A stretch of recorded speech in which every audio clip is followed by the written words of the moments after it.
nice and slow. Your laughter ripples like sweet warm wine. In this jazzy sultry space you're mine. The saxophone croons a velvet tune, while melodies dance beneath the moon. We'll toast to moments both grand and small, in this hazy, lazy, jazz-touched hall. But let's sit together in the mellow night. We'll drink to love till the morning light. Every glass we raise a promise true. Here's to the magic in a drink with you.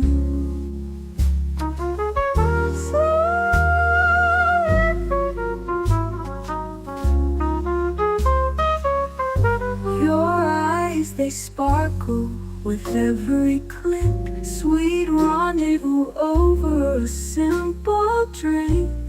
We'll share our secrets in whispers low, just you and me where the jazz flows slow. The world outside fades into the mist, but here it's our own dreamy tryst. With each sip our worries drift away. Let's stay together till the break of day. So let's sit together in the mellow night. We'll drink to love till the morning light. Every glass we raise a promise true. Here's to the magic in a drink with you.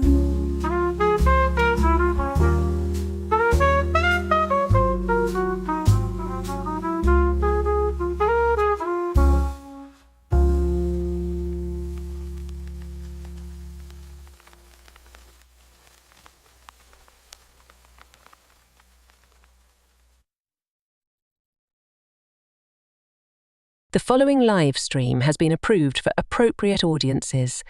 It may contain occasional strong language and may not be suitable for younger or more sensitive viewers. Viewer inebriation is advised, though not mandatory.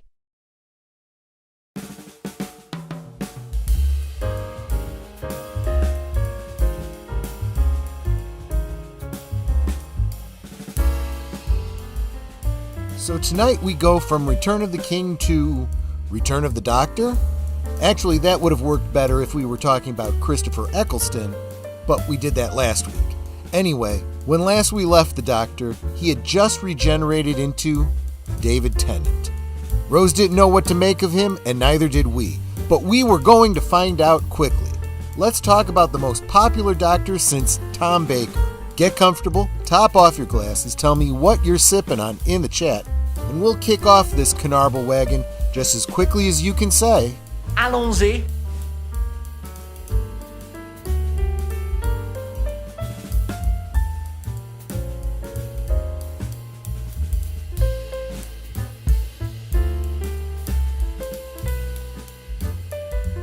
Last Call is streamed before a live audience.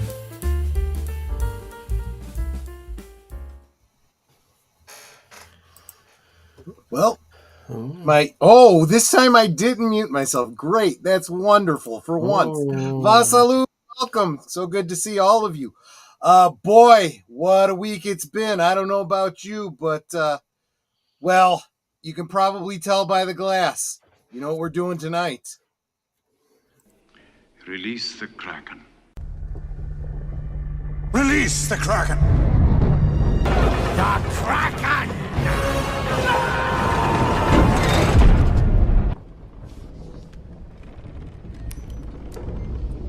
Why is the rum always gone?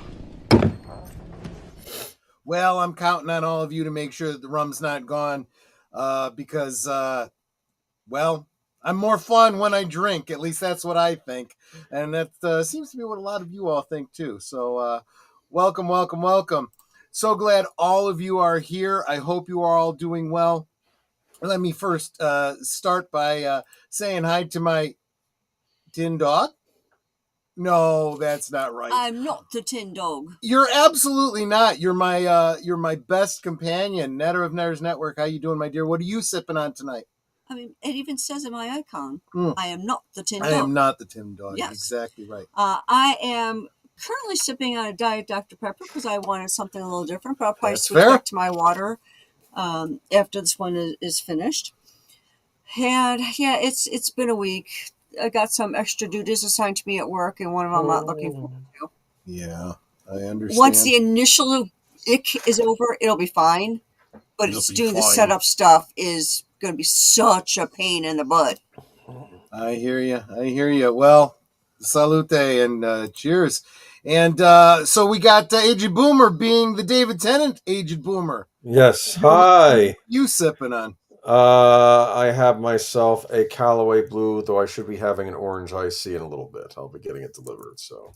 Wow, really snazzy. I like the orange IC. They don't have that in Britain, do they? Well, maybe they do. I don't know. I would imagine not, because they don't have artificial colorings and all that kind of stuff, and pretty soon we won't either. Just more orange than orange. Yep. If you can't get your color from the natural items that you're putting into it, then maybe you shouldn't be coloring it. That's all I'm saying. Just saying. Let's say hi to the chat. That's what I'm saying. Starting with channel member JPRPH1 dropping the Canarble wagon, the fedora, the brown mumbler, and the channel logo. Welcome, my friend. Always good to see you. You are a wonderful supporter of the channel, as is the bird woman of YouTube, Connie Cleary, saying hello to everybody. You know, one thing I really like about Connie is after her stream is over, Yep. she goes back and she puts a comment on each stream saying thank you. Absolutely. I adore her for that. And it, and I think she knows this too. It helps the engagement. It lets YouTube know that people like us. You really, really like us. Exactly. It's extra interaction that YouTube sees, and I super appreciate that. Absolutely. Also appreciate Curtis Selby, the tired midnight blogger himself. Welcome, my friend. Make sure that you're subscribed to his channel, and if he starts a new channel and rebrands, just saying, we'll want to get over there and get him up and running as quickly as possible. And of course, I would have him as a guest on Thursday. Things you can hear all about it. Big launch party if that happens. I'm just saying if. Let's see here.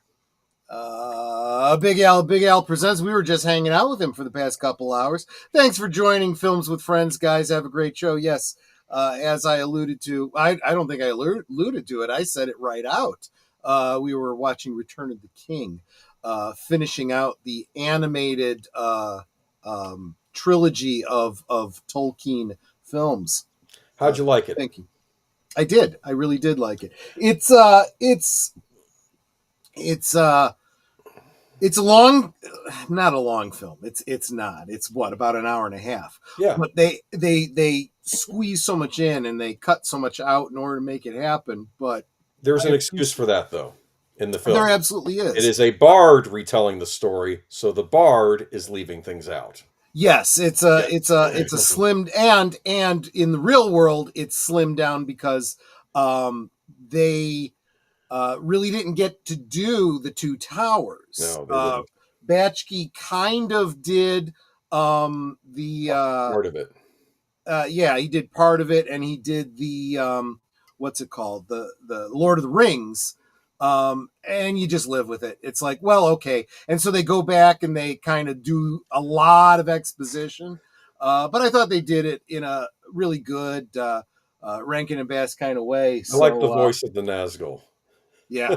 He's creepy. I'm sorry. And I decided as we were watching it, because Tim had suggested, hey, how about a rewatch of now all of the Peter Jackson films? And Big L was like, sorry, I don't have an answer for that. That's good. Just stay quiet. I'm talking to you. Big Al was like, yeah, that could be months of rewatch. And I'm like, I said, now that I think about it, I have the fan edit of the Hobbit, the 3 films. Oh. actually the story that Tolkien told. I said, I think I'm going to put that up as a poll to see if the members would like to watch that on Members Night at the Movies. Remember, interesting. membership is as low as $2 a month, and you get a rewatch every Monday with me. And you guys get to choose what movie we'll be watching. So consider becoming a member if you aren't already. I already said hello to this schmo. But I better be nice to him because he's my designated driver. And I already said hi to this beautiful woman, my bouncer. You better be nice to her or she'll kick you out of here. I'm small, but I'm feisty. Actually, the fact is, she could kick us out of here too, Boomer, so we really better be nice to her. Can I do that again? Yeah, right. Jesse Green, welcome. See, that's the one advantage we have. I haven't shown her how to do everything yet. I gave her the rights to do it, but I haven't shown her how to do it yet. You should ask. What I know how to do is play the outro and end the broadcast. You got to start somewhere, right? You should Jesse Green, welcome. You should ask Alexa who her favorite Doctor from Doctor Who is. I will do that. Alexa, who is your favorite Doctor from Doctor Who? Well, there have been many greats to play the leading role of Doctor Who. I'm particularly fond of the 10th Doctor, played by David Tennant. Did you know she was going to say that? I didn't, actually. I didn't. Did you set me up for that? I did not. That was brilliant. I've never asked her. Oh, that was so good. It dawned on me today. I wonder what she thinks of Doctor Who. That was just too perfect. Salute, deleted scenes. We were hanging out with you over there in the Return of the King rewatch. He says, as he does, because he knows how important it is. Like, share, subscribe, and become a member if you want me to keep doing this stuff.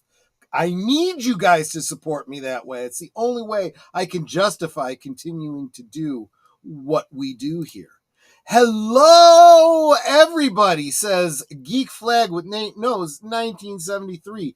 He sent me yet again a great little monologue that I didn't have a chance to edit. So I'm just going to have to read off what he sent to me, which I will do before we get started. Sorry, I didn't get a chance to do that, but that's how it goes.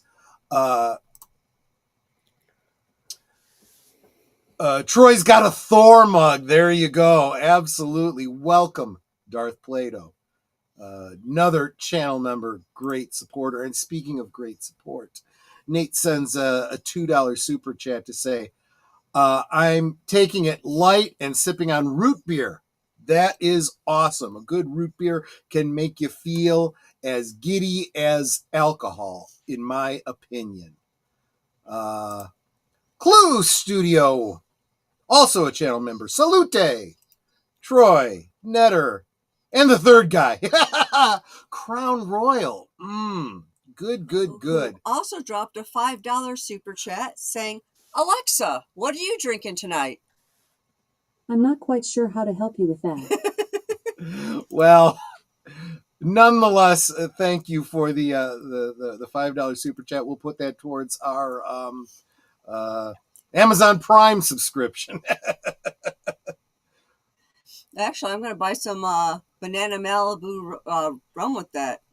I know. We just recently found out that Malibu does a banana flavored rum, and that is, of course, something that Netter would very much enjoy. Tim Hayes, haven't seen you in a while. Welcome. He says, hail, Papa Pacelli. Good to see you. And another person that I have missed who has not been around for a while. Good evening, Leia Plus Size. Listening while doing some late spring cleaning. Spring cleaning. We are still waiting on the somewhat warmer weather. And then I've got to get out into the garage. There's actually some toys that I need to get out of there and dust off so that I can send them to Tony over at Analog Toys, all the way over there in Oz. I have promised them to him since Christmas. Promised them, though he doesn't know exactly what it is I'm sending him. And you won't either until he gets them and if he wants to do an opening Yeah, we'll video. just That's have up to him. put a second mortgage on our house to pay for the postage, but yeah, we'll get them there. I always lie. Do you believe me? I believe no one till I see the proof. I trust but verify.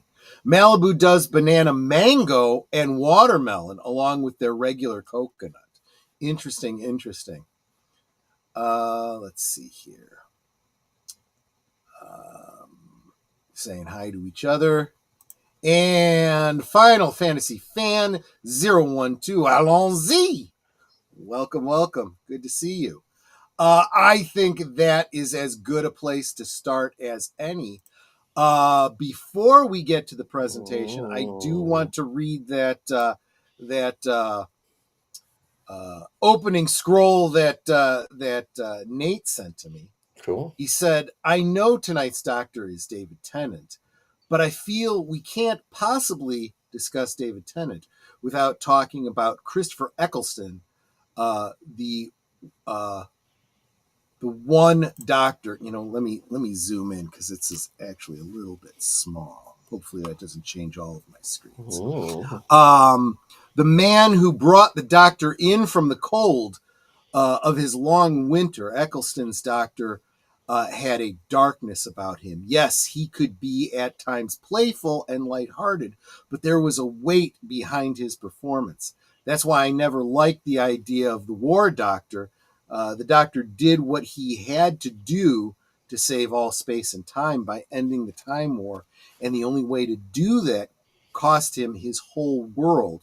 And I always believe that it was Christopher Eccleston's doctor did that. He saw it with those eyes. He did it with those hands. That's why in the episode The Empty Child, when he says those words, "This one time everyone lives." Yeah, that's right. He said it with a joyful sadness that this time he can solve a problem and cause no death or destruction. In some small way, give him a grace of forgiveness for what he had done. And when David Tennant has to be menacing or threatening, he's only picking up what Eccleston had put down. Well, that's my 2 cents. Your humble contributor, Geek Flag with Nate Knows 1973. I will say, I agree 100% with everything he said. It really is true, except, and this is probably a good pivot point to our presentation.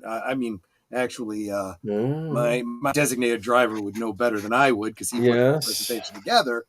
I always felt so. The first episode with Christopher Eccleston, Rose, right? You see the story from Rose's point of view. Rose was a great companion to be the audience insert. So this is, in my opinion, how you reboot a franchise. You don't throw out the canon of the original, so you don't lose any of the old fans, but you find a way to introduce the new fans so they don't feel like they're missing out on anything. And that's exactly what a companion is for. That's what Rose is there for. She's coming in the middle of a story and has no idea, just like we are. And when the doctor says, "Hi, I'm the doctor. What's your name? Rose?" Run. And they're in the middle of the adventure. And he starts explaining things to her as they go. They go back to her flat, and one of the first things he does as he walks in is he walks past a mirror. And he stops and he looks at the mirror and he looks at himself and he examines his ears as if it's his first time seeing himself. Yeah, that was a mistake. I agree with Nate. He should have at least, that should have been the doctor from the time where they could have even had Paul McGann and him be, I'll explain why I disagree with both of you on that. Okay. So we're coming in with and not only are we being introduced with Rose, we're being introduced with a very recently regenerated doctor, right? So he's fairly new to himself as well. dealing with the PTSD and all that kind of stuff. But where I agree with you about the War Doctor, it shouldn't have been the War Doctor. It should have been Paul McGann. Oh, yeah. In my mind, it was always Paul McGann. We'll get to it next week. Yeah. Who fought through the Time War, and then we just didn't see the regeneration from Paul McGann to Christopher Eccleston. Yeah. So that's just my opinion on the whole story. But we did need the PTSD doctor, which is what how I refer to Christopher Eccleston, in order to get to David Tennant. This was a year of adjustment for the Doctor, where he is coming to grips with a new reality for him, right? A continuing to adventure in space and time, but now without the Time Lords to answer to or to help him when necessary. We did gloss over a little bit Eccleston. Maybe we didn't give him his due, but we see enough time on him. We did. We there was one episode where he asks Rose, where does she want to go? And she wants to go see her dad. So he gives her all these warnings, your dad, you can't change history. It'll screw all kinds of things up. And what immediately happens, she ends up, screwing around with history. She saves her dad from getting killed. She holds herself as a baby. These are all things that for the Doctor was absolute no-nos, and it causes all kinds of havoc. And it's a situation that what the Doctor says is this never would have happened if my people were still around. They had safeguards in place. Now we have these extra dimensional entities coming through to whatever, which reminds reality. Yeah, I would have loved if we had good writers and showrunners instead of chin balls and PTSD, a chronic grief RTD. If we had somebody who thought through the continuing story after Stephen Moffat, I would have liked to have seen the return of the Time Lords, maybe facilitated by the Doctor, but when they start to institute new safeguards on time, just like those flying entities from that episode that I was just talking about, but the entities they grab are the Weeping Angels, and they turn the Weeping Angels into kind of indentured servants. When time gets all messed up, that's when they're allowed to feed. You go get the people that that screwed up time, and you do to them what you do to them, and you can feed off of their time energy, and it restores the timeline. Anyway, that was just my thought. But so what happens is we have a post-traumatic stress, post-Time War Doctor dealing with his grief, and just as Batman needs Robin to keep him from going too dark, the Doctor has Rose to anchor him to a kind of humanity that he would have otherwise lost. In so doing, he does have great moments of for as you said, like the empty child, everyone lives, and then sacrifices himself to save Rose after Rose was basically doing the same thing. In that last episode, she takes in all of the time energy from the Eye of Harmony in the TARDIS to, kind of Deus Ex Machina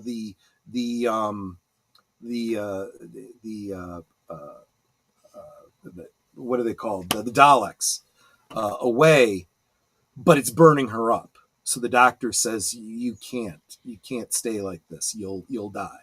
So he takes all the energy from her, puts it back into the TARDIS, but now it's killing him, and he regenerates, and she's This is for the newer audience as well as Rose.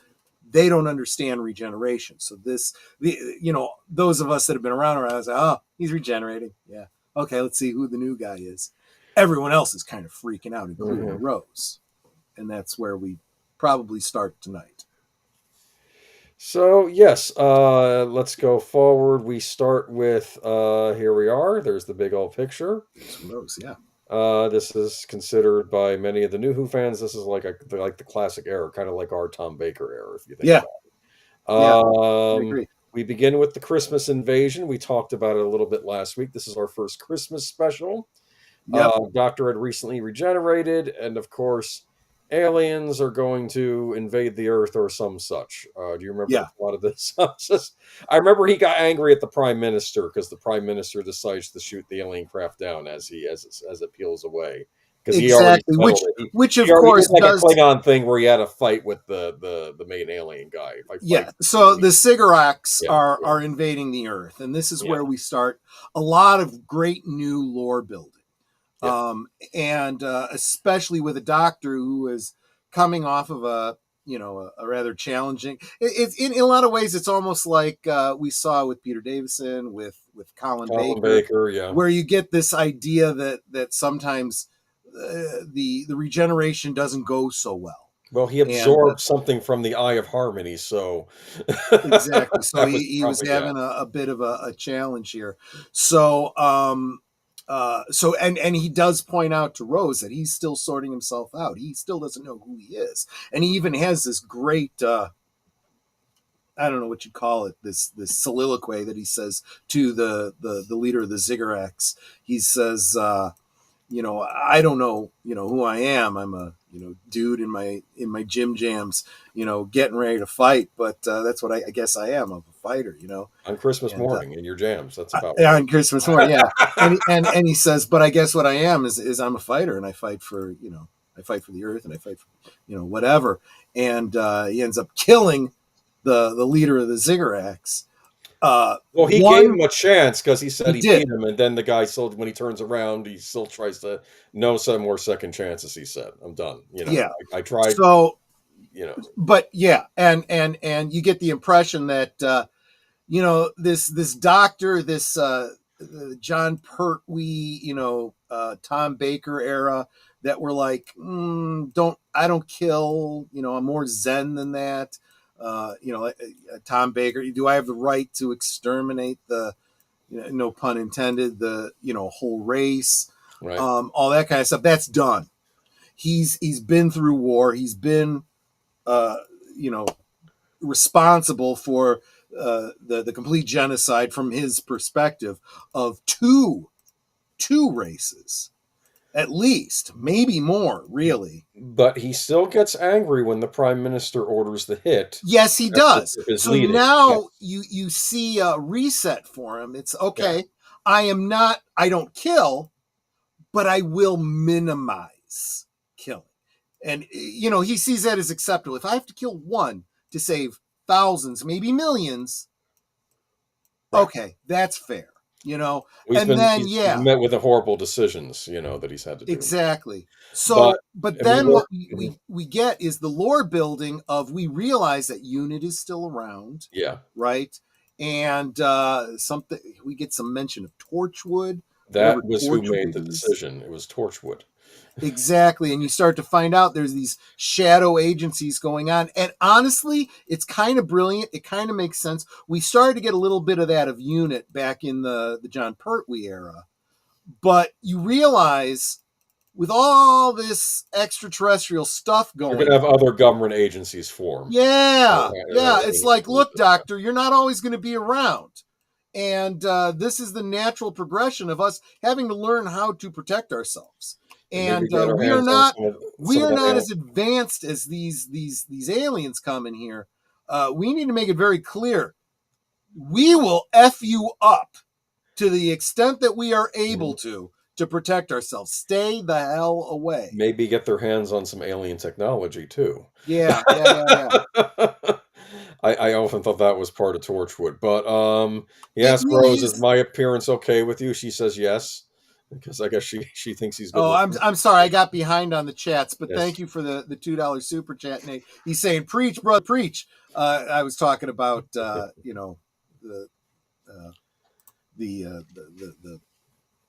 I was talking about the Eccleston eras. Okay, yeah, you guys are talking to each other.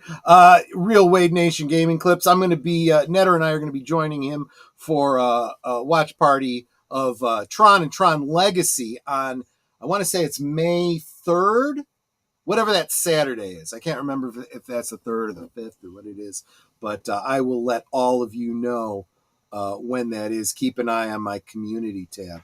The Tennant era was the era I introduced my nephew to Doctor Who. When he was a little boy, he would watch it with me all the time as a kid. He is still a fan now. Is he still watching New Who? I mean, well, I mean, that's no, we won't get into that. Let's get back to David Tennant. So yeah, we get this whole. We realize that maybe he's going to be at odds sometimes with the humans he's actually trying to protect. Yeah, and we were also introduced to Rose's mom. No, we were introduced to her last season.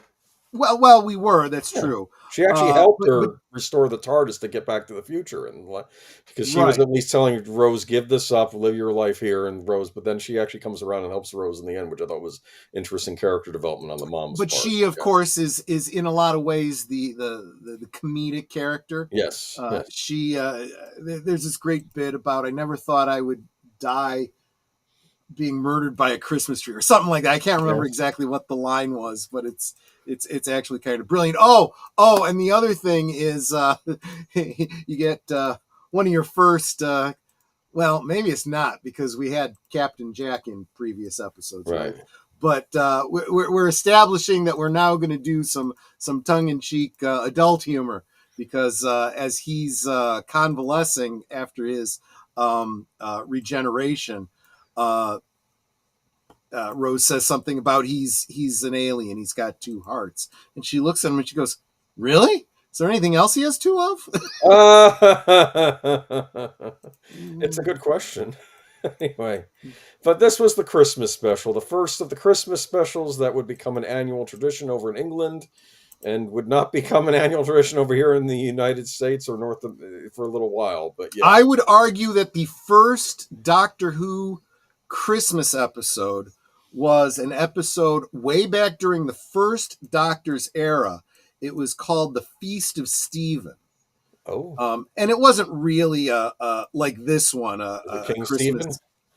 It wasn't really a well, they played on that, yeah. Okay. But it wasn't a Christmas themed episode, only that as they were hitting different points in time, in one quick brief moment, they materialized somewhere where it was Christmas, and then they left. And at the end, in the epilogue, of the story, I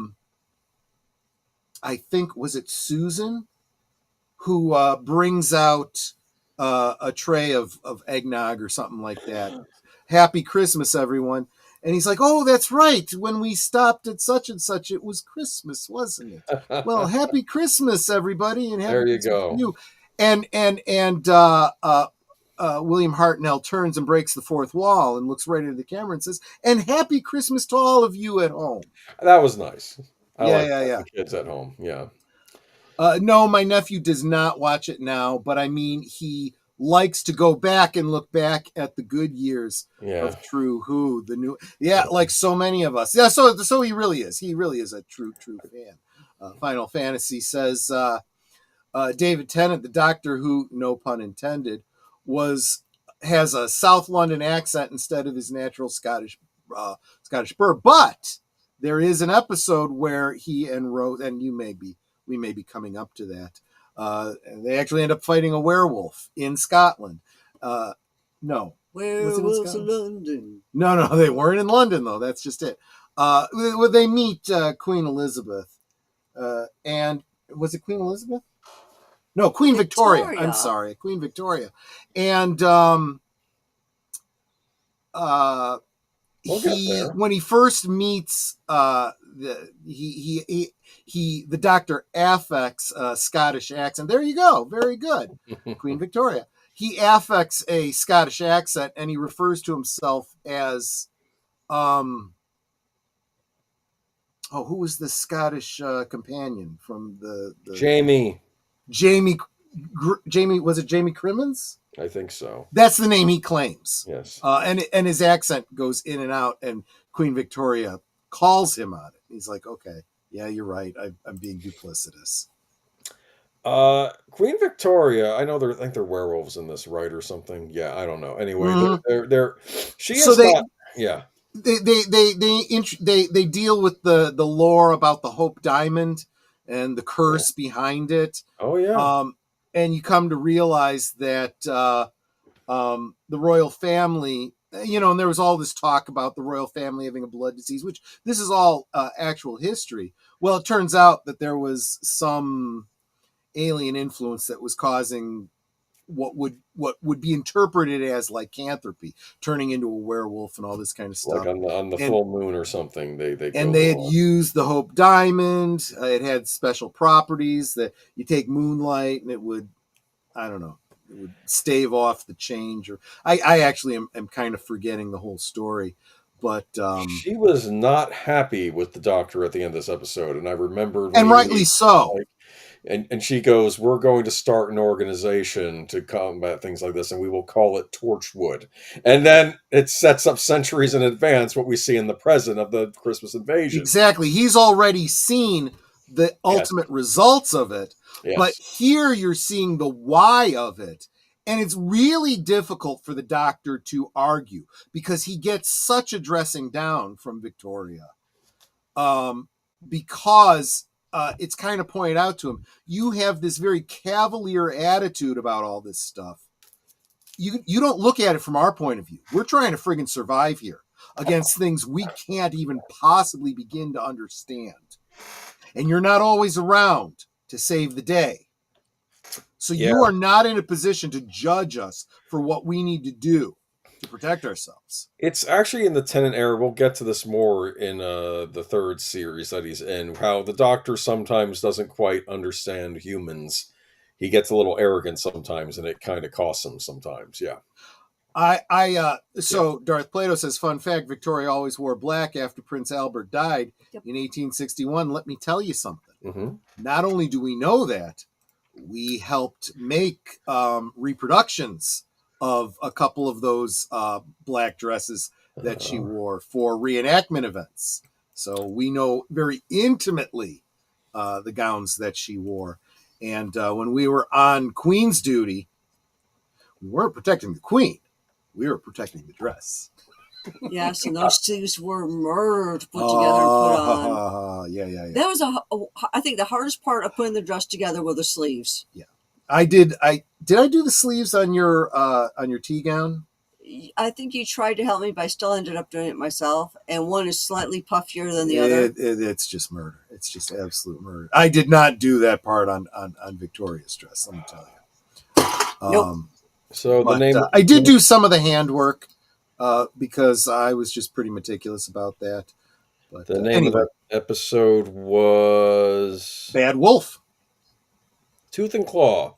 I must have skipped. Oh, I skipped New Earth because I didn't care. I'm sorry, that's mean. I'm sure people like that episode. That was where everybody. Yeah, New Earth was great if you're really into the lore of the future history of Earth. It was, and it was kind of cool because you get to meet the last, human from Earth. When in a way, actually Rose is also one of the last person from Earth, but she is still, in human form, whereas the last human has been kept alive by artificial means and doesn't even look human. It looks like Saran wrap. Yeah, exactly. Which I always felt was like a tongue-in-cheek poke at people that get a lot of plastic work surgery. done. Yeah. Okay. The return of this was a class reunion, I think it was called. School reunion. Which brings back Elizabeth Sladen as Sarah Jane and K9. Yep. And it also goes on to establish the canonicity of the previously unreleased. No, was it released? I can't remember now. No, it was released. They did a pilot for K9 and Company. It was K9 and Company, although it was really badly named. I think it was just a marketing ploy because it was a spin-off for Sarah Jane, and it was going to focus on Sarah Jane and K9 kind of doing their own thing on Earth. And this kind of established that, she had a whole bunch of adventures that we never saw. That series in universe actually happened. We just didn't see all the adventures. Yep. So there we go. And this was a fun episode. And there was kind of a bittersweetness here, though. Like Sarah Jane said, she was never the same after he left, and all this, and like how sometimes the companions aren't so well off after the Doctor leaves them, right? Yeah. So this one was kind of cute. This was I can't remember who wrote the episode, if it was Russell T Davies or someone else, who actually paid attention to the storyline that the Doctor left her not exactly where she was supposed to be. She actually had to. She wasn't like in front of her house. She had to travel. Yeah, and she said something like, "Is this even Kensington?" Yeah, exactly. And they jumped on that and like, no, it wasn't. And he just left her there, and but it was brilliant. It was like for the Sarah Jane fans, the old time fans, it was like that this was the primary touchstone to all the canon that went before. It's like, no, all the stuff that we saw before, that all happened. That's all canon. We're keeping that alive. This was why the fans were able to embrace this new era of Doctor Who. And it was very touching too. I think almost every episode that Liz Sladen was in the new era brought a tear to my eye.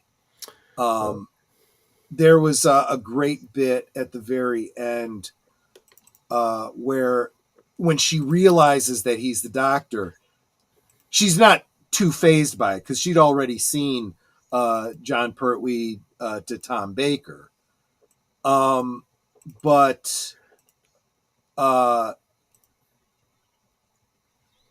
the 10th Doctor responds to her exactly as you would expect the Doctor to respond, like seeing an old friend. And when he's saying goodbye to her and he goes, my Sarah Jane, it's like, Yeah, my Sarah Jane. And you were always my Sarah Jane. Geekflex says we should do an episode about our favorite companions. Maybe in the future. We'll have some time lapse between now and then, but maybe our top 10 companions. We're going to be talking about one of my favorite companions tonight, actually. So that's good. But moving on, though, we have... Wait a minute. Rose and Mickey Smith. Oh, for crying out loud. I was going to say, if Rose or Sarah Jane aren't your favorite companion, what the hell, man? No, we are going to talk about my favorite companion. Oh, interesting. But neither of those two. Well, we're going to move on. Sarah Jane is almost there. She's like a very close second. Well, I'll tell you who. No, my favorite companion is Sarah Jane. My second favorite companion is K9.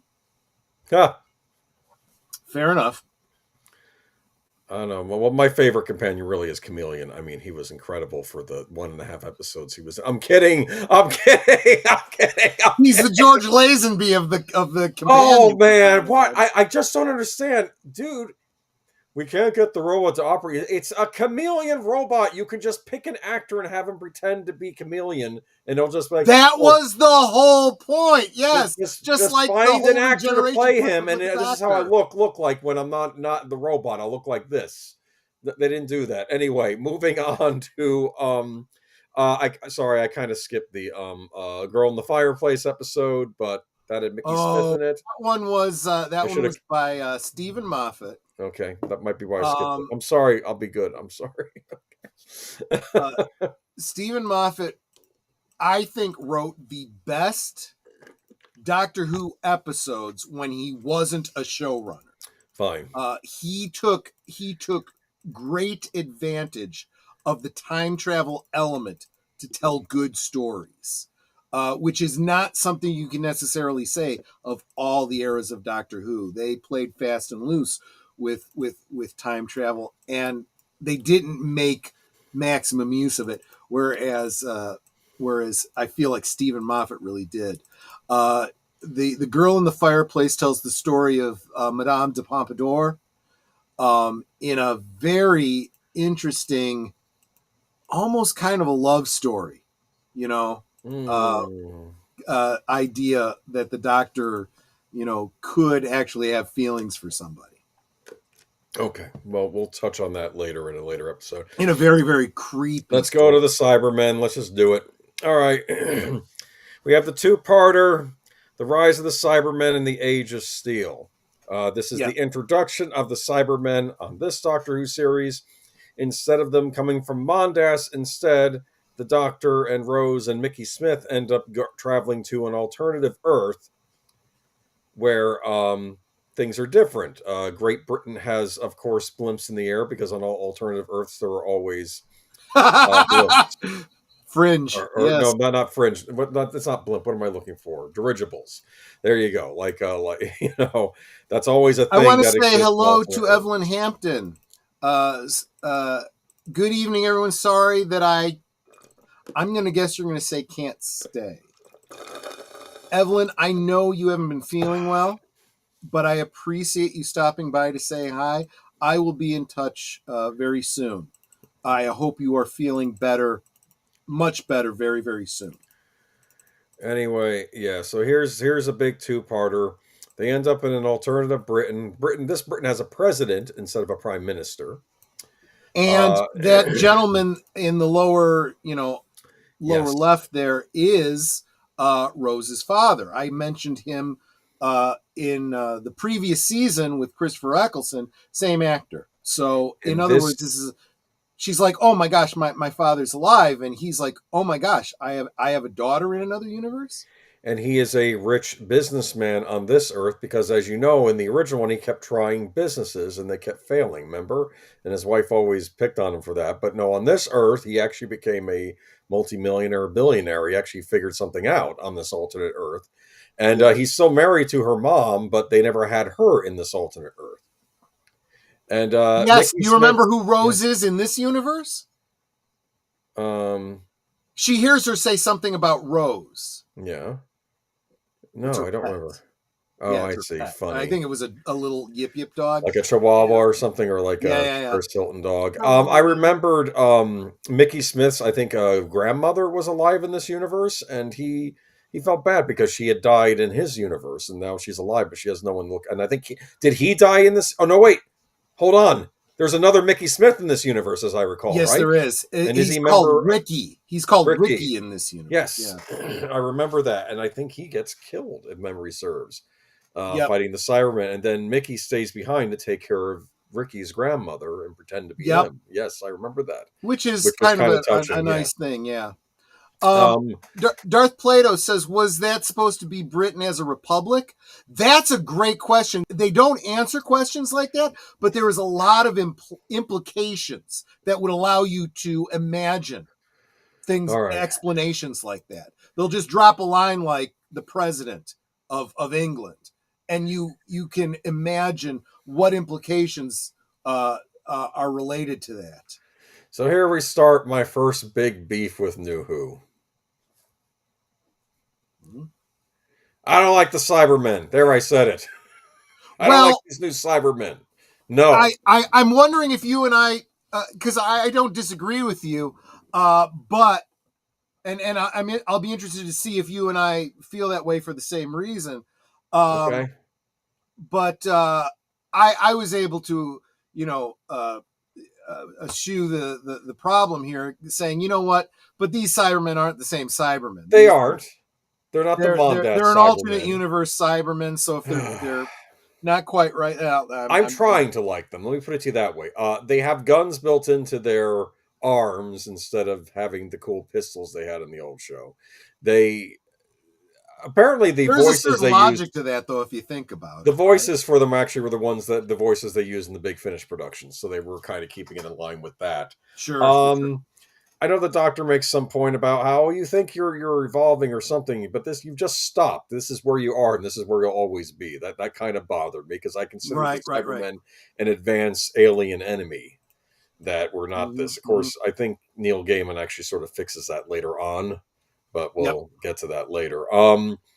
Yeah, I don't know. I mean, these were the Cybermen we got, and they were my favorite Doctor Who baddie from the old show. They're here again. So they and actually, what's interesting about setting things on an alternate Earth, you can do a lot. Like you can have the Cybermen actually doing a lot of damage on this alternate Earth, and the Doctor has to stop them. So, like on this alternate Earth, like the regular people aren't ignorant of all this stuff now. Now they've dealt with it themselves. And I'll say this: I have complained that Doctor Who doesn't deal with terrestrial threats, but I would argue on this Earth, the Cybermen are kind of a terrestrial threat. They're from the human race. In a way, this is another kind of. This is not the same Earth, but it does kind of nod to that episode during the John Pertwee era. Was it John Pertwee? I think it was John Pertwee, where he travels to an alternate Earth, kind of a mirror universe. That was Inferno, but I as you know, I love that. That might be one of my favorite. That's one of my favorite. I agree with you, but again, it is, and we also talked about it at the time. There was also the episode where he travels to end space or whatever it was. Was that it? Yeah, but that's a different thing. That's another universe. But it is alternate universe. But it's not alternate Earth. It's another. Just right. No, you're right. Here's the deal. Well, keep in mind when you're talking about alternate universes, there might be a universe where there is no Earth. So, which end space is arguably. I'll be blunt. I'll admit I do like that. Do I want to call it a trope in science fiction? The alternate Earth where things are different. I think it's fun. I think it's in real life. I think the idea is ridiculous. I think if there are other universes, they'd be unlike anything we're used to here. It'd be like if you dig into and I didn't want to get off. I'll be very brief. I won't get off. Yeah, let's not. We'll be here for 5 hours. But the whole concept of the double slit experiment and the possible explanations and all that kind of stuff for every possible infinite decoherence. Every possible choice, every possible possibility, there's in theory an alternate universe. But again, that's based on the predicate that there are infinite universes. If there's not, then that's not the case. Then nothing has a consequence. Well, that's what I don't like about personally. This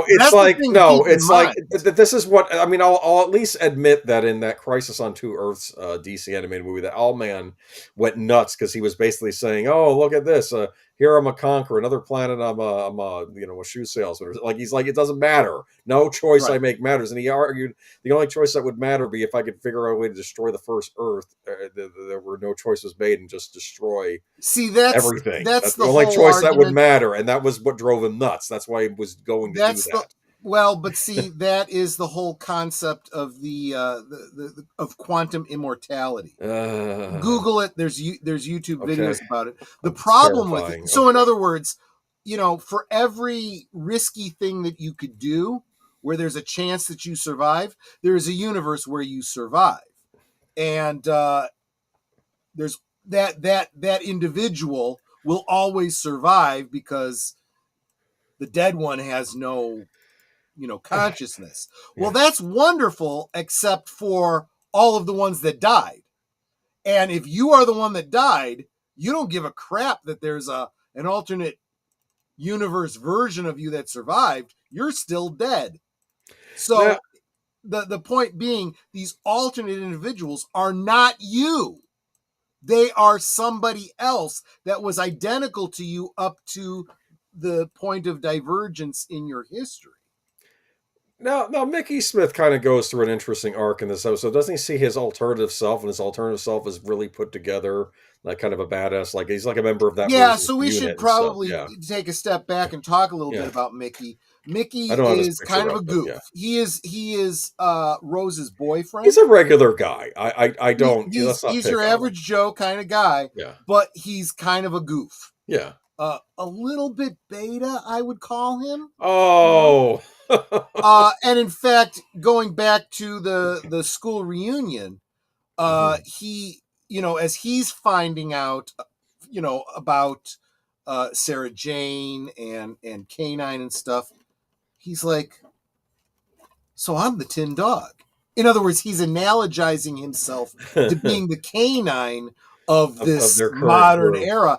And as an audience, if you understand who Canine is from being an older fan, Yes. you're like, oh yeah, I kind of see he's kind of like Canine, right? And he doesn't like that. And that's where the whole phrase, I'm as not the Tin Dog. yeah, right, exactly. As Netter said, I am not the Tin Dog. But in this episode, he sees a version of himself who's clearly not the Tin Dog. The Tin Dog. and so what ends up happening is he does end up staying. He chooses to stay here because in our universe, his grandmother died, right? His grandmother's died. He feels an obligation to stay and take care of this grandmother because his version, this universe's version of him has died, right? It's a chance to make them both whole. And he says there's really nothing for him over there because the only other thing would be Rose. She's not and Rose interested. is off traveling with the doctor. She doesn't want him as a boyfriend anymore. I mean, she's kind of said that. I mean, she wants other things. So yeah. Oh, Geek Flag. Mickey was whipped like a donkey, dude. I know. I always used to say redheaded stepchild, but Final Fantasy fan was bringing up who David Tennant is married to in real life. We were going to get to that a little later. Yeah. What did I skip over here? Are we just jumping right into the Satan pit? Yep. I think I skipped Idiot's Lantern. Sorry. The Impossible Planet, and then the Satan Pit. I don't know. I'm sure I'm skipping episodes because I was terrified to have to do this all in 1 week. This should have been a Halloween episode. This was scary ass crap. This episode of Doctor Who scared me maybe as much as The Exorcist scared me as a kid.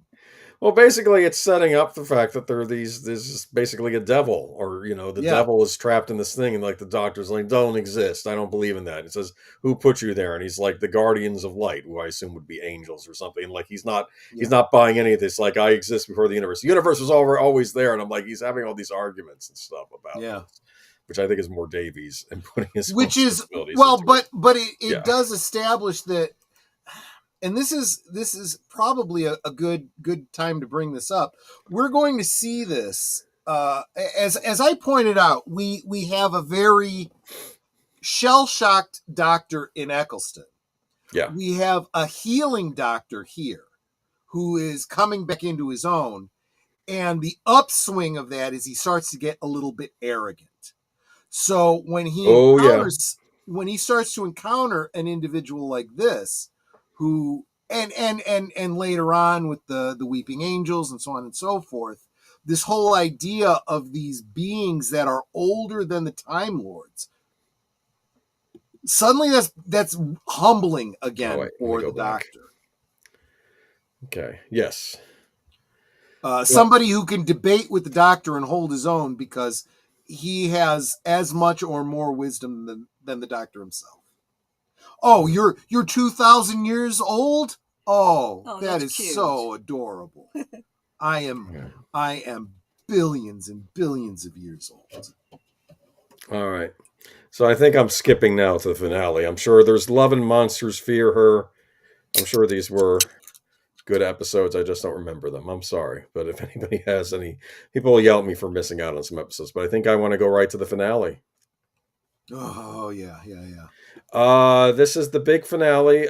Mickey Smith is back. Well, first off, what was neat about it is all around England, people are seeing ghosts, right? Yep. These images of these creatures appearing, and they're like, oh, they think it's their loved ones or something. And then we realize No, it's the left. It's the Cyberman from the other universe trying now to Right. materialize on proper Earth, right? Right. But there's going to be more to it than that. So here we have the Cybermen appearing. Torchwood's involved somehow, I think, right? Yep. Because I think they infiltrate Torchwood. They end up taking over. And that is the actress's isn't name. that who the chick is on the right there? She's the representative of Torchwood. Yes, she's the head of Torchwood. Yes. And so now we have the Cybermen, so they're coming over. And I think the humans on the other side know this, and they're trying to also cross over to stop this from happening. Because they've been trying, because they said for months we've been trying to dismantle the Cybermen and get rid of them. And, it was hard to do it because there were plants all over the world, I think, right? And they were busy fighting a war with them. But now the Cybermen were trying to escape between dimensions now. But then, of course, somebody else shows up. Daleks. The Daleks, and this is one of those right, who would win in a fight? I was mad. I was mad. Why? Because the Dalek kicks their ass, and the thing is, when you were a kid, I remember I bought this little plastic miniature set. I think the Warhammer people put this out, where it was like Dalek and Cybermen miniatures you could put together. I used to put them together and paint them. They were tiny little, they like World of Warcraft style, and the idea is you could have a little war game with your Daleks and Cybermen, but you never knew who would win because they never really crossed paths on the old show. But they finally crossed paths here, and they have an argument with each other. That was kind of funny. Remember, they were saying your design is inelegant. That's what that Cyberman says about the Dalek. Can I real quick? Can we back up to the previous Go ahead. Let's thing do it real quick? Yes. Mm-hmm. So again, this is Jackie Tyler. Right, Rose's mom. Yep. Played by Camille Kanduri. Mm-hmm. If you have never seen, she's been in a lot of things. She was the female lead in King Ralph. If you ever saw that comedy with John Goodman. I just got to say, again, I have a type, and she's just gorgeous. And I know a lot of people really like Billie Piper, but I was like, I'm sorry, her mom is the hot one. It's just yes, she was the comic relief, but that's fine. And I know she was meant to be the not only the comedy, but a little bit annoying. The Doctor, tended to get annoyed by her, and I was like, any episode she was in, I was like. But she's also inserting questions members of the audience would have. Let's be honest here. No. Good point. Absolutely. And honestly, that's what all the companions are there for. To not assume that the audience would know. You're not all old time fans. Let's make sure you know what's going on. In original Who, it would be a closer fight. Daleks on the new Who are way overpowered. I would also argue these are newly made Cybermen. These are not of course, according to the Doctor, they're not going to evolve. Well, okay, I'm sorry. Mm-hmm. Little lines like that bother me. I'm sorry, because I'm an old school Doctor Who fan. Like, he made a comment in one episode, oh, TARDISes were grown. I'm like, really? Where did that come from? And don't even try bringing out, it was in the snot, and then just...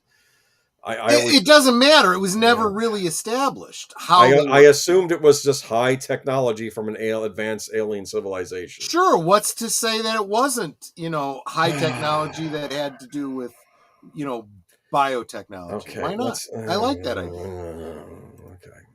All right. As long as it doesn't actually break canon, as long as it's establishing new canon, I don't really have a problem with it. Isn't them taking a Torchwood scientist and sucking his brains out or something? Or something like that. Yeah. You realize those plungers can do a lot more than just grab things. Yeah, they can clean pipes really easily. Oh, that was rather horrifying. So look at the Dalek on the right. The other armature that he has is the Dalek laser, or whatever the sidearm is. Do you know what that prop is? No. Or at least what it was on the original? Have you ever seen a paint roller? Yes. Take the soft part off. That's what that was. So literally made out of the stuff from the janitor's closet. Okay. Anyway, that's the way all of this stuff came into existence. Yeah. Yeah, the original and those were, plungers. That's Yes. what those were. Okay. Yeah. And the original sonic screwdriver was actually A tire gauge. Tire gauge. Yeah. Yep. Interesting. Anyway, No. Actually, that's wrong. The second sonic screwdriver was a tire gauge. The first one was a pen light, and it was the second Doctor who had it. Now, I think the Daleks were also sort of trapped between dimensions, or they were somewhere. I know that there was a thing. There was an infinity arc, is what it was. Yeah. It was a prison that the Time Lords invented. The Time Lords had Daleks used. in, yes. And so this is actually the explanation of why the Daleks survived the Time War. Because then they open it up and a ton starts spilling out. Off. Yes, it's like a TARDIS on the inside. It's like they were outside of time and space in this prison, and now they've been released. So unfortunately, the Daleks have returned. Yeah, so here we have the Daleks back, and Daleks fighting Cybermen. Cybermen are killing everybody. Daleks killing everybody. It's a free for all on Earth. Torchwood gets pretty messed up in this episode too. I think the bunch of them get converted into Cybermen, as I recall. And we will not get to Amy Pond until next week, simply because she's a Matt Smith companion. Yes. I will also say this: we did mention how Rose played a role in the regeneration of the Doctor, and for a brief period of time she was a big Deus Ex Machina, but the Doctor takes that ability away from her and sacrifices himself to do that. The point is, it's not something you expect to do. It's not like the Holdo maneuver. Right. Later on, we will see something very similar with what's her name? The Runaway Bride. Yeah, we'll get to that. We'll get to that. We're going to get to anyway. That I'm making a point here, though. Donna Noble. Donna Noble, thank you. She has a Deus Ex Machina moment, and the Doctor has to take that away from her as well, or she'll die.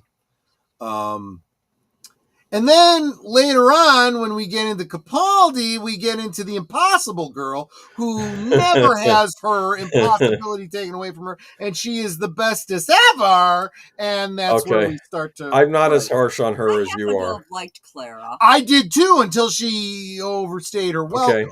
We'll get to We're going to get to that, and I feel kind of sorry for Clara. Actually, we'll get to that when we get there. Agreed. All right, so they're gonna have to. So this is party tough. Of the ways. Yeah. This is a and the Doctor's 3D glasses. I love that. Yes. I had a picture. I felt like it was a little minor Twin Peaks connection. It's not, but I always imagined it was. But yeah, Rose decides to stay. Rose decides to stay on the alternative Earth. Why? Because she has both her mother and her father. And her father back. And did her mother stay too? Her mother marries the other dad. They marries the other Earth, and because the mother on the other Earth died. Yes, during the just like Mickey takes Ricky's place. Yeah. Thereby making both sides of his family. And Mickey comes back to regular Earth because his grandmother on the other side finally died too. So he said, "Okay, Rose and Jackie stayed behind with the human Doctor." So that's not yet. Wait. That's later. You're getting ahead of us. We're not even there yet. There we go. But they have their last goodbye here. Look, he's fading because they can't even keep staying in contact because crossing over is doing damage. I love the line where this communication he's having with her from our universe. Yes. He's got the TARDIS in orbit around a dying star. He says, "I'm literally burning up a star to say goodbye to you." Just to say goodbye to you. I thought that was so sweet, you know. And it looks like Rose is going to get a Where are they? Do you remember the name of this beach? No. Bad Wolf Bay. Oh, that makes sense. I know you did, sweetie. I'm sorry. Anyway, but yeah, this is the part of the ways. Goodbye, Rose. Or at least for now, goodbye, Rose. So moving on. Wait a minute. There's one other thing. Yes. There's one other thing. He's literally burning up a star to say goodbye. You could see how, translucent he is. And he doesn't even get to say the last thing he was going to say. Nope. And he says, "Rose Tyler, and then he disappears. Now, of course, most fans assume it's maybe like, "Rose Tyler, I love you," or something like that. I'll miss you. We don't know for sure.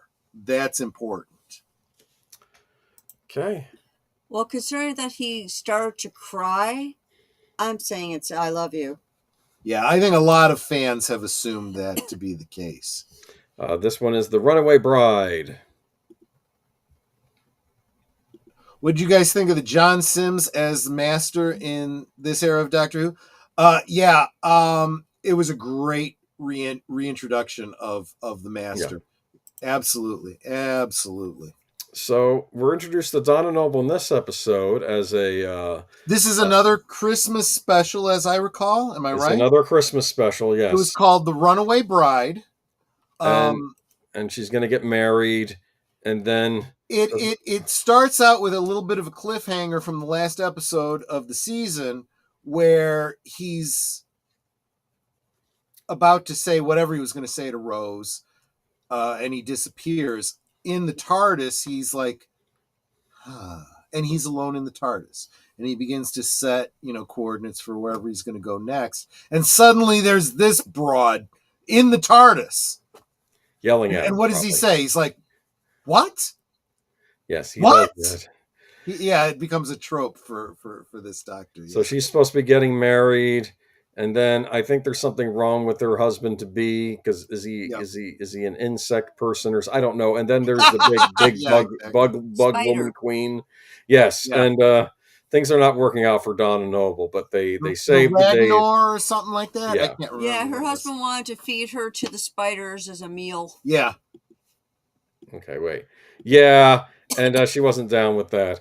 And then David... well, I kind of understand that, to be honest. And then at the end of David Tennant's like, something, I need a mate, someone to go on, thing. Why don't you come with me? We'll go on some adventures. And she misunderstands his vernacular. She says no. Yeah. Mate? I don't want to mate. No. Not to mate. A mate. Hang out with me. A friend, yes. On adventures through time and space. She's like, no, don't want to do that. She turns him down. You think she's going to be a one-time companion, which we've seen before in Doctor Who. But more on her later. Yeah. Then we get into season proper with Smith and Jones. That's the name of the first episode, right? Yeah. So Freema Agyeman is the actress. Yes. Billie Piper was, Rose.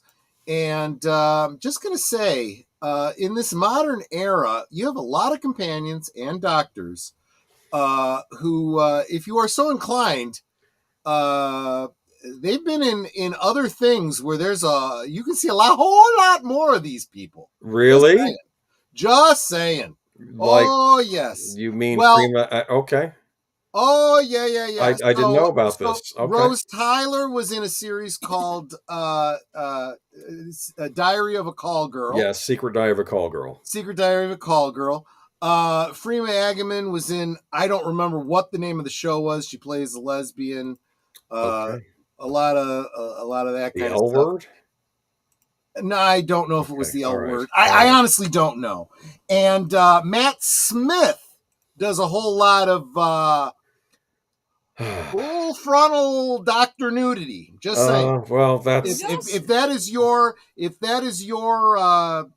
you can do your own Google foo on that. Okay. Well, Matt Smith. Y'all have phone. I'm sure it was on that. Fish fingers and custard. The King of Dragons. Right. Okay. Oh my goodness. Anyway, Martha Jones. This is still a family show. The Doctor Who at this point. So yes, we've already had. Well, wait a minute. Mm-hmm. This transition, I need to say one more thing about Rose. So we definitely had this thing where Rose seemed to. No, you didn't. You don't have to go back. All right. Okay, it's fine. Whatever. Well, I don't know. I'm just trying to. But we just came off of Rose, where it's very clear that she has some very serious feelings for the Doctor. Yes. And the Doctor really doesn't have those feelings for her. Or maybe he does. We don't know.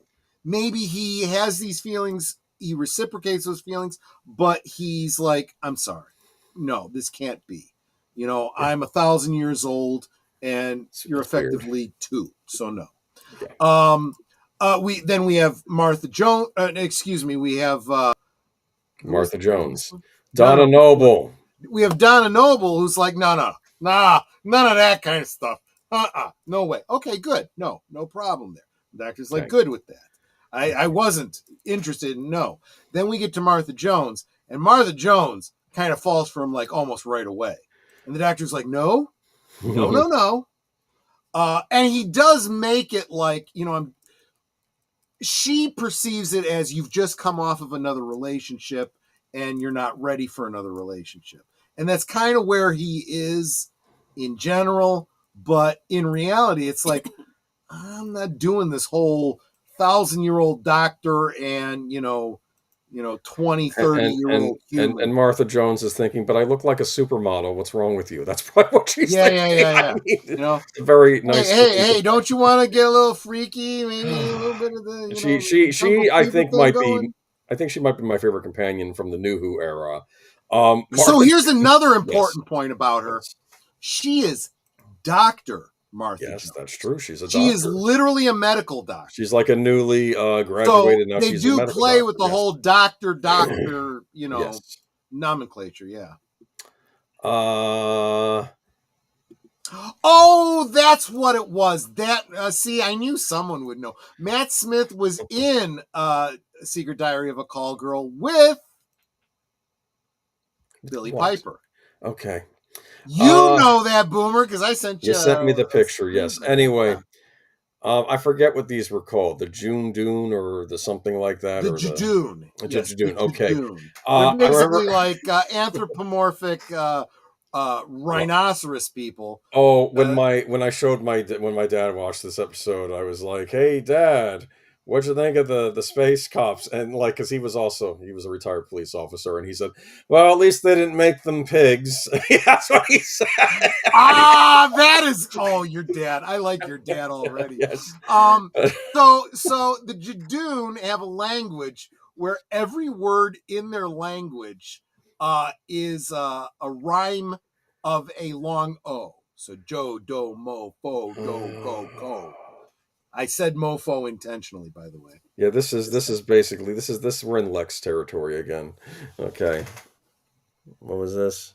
Oh, David Tennant, who originally played Casanova before becoming the Doctor. Of course. Now we got Matt Smith, who was in Secret Diary of a Call Girl before he became Doctor.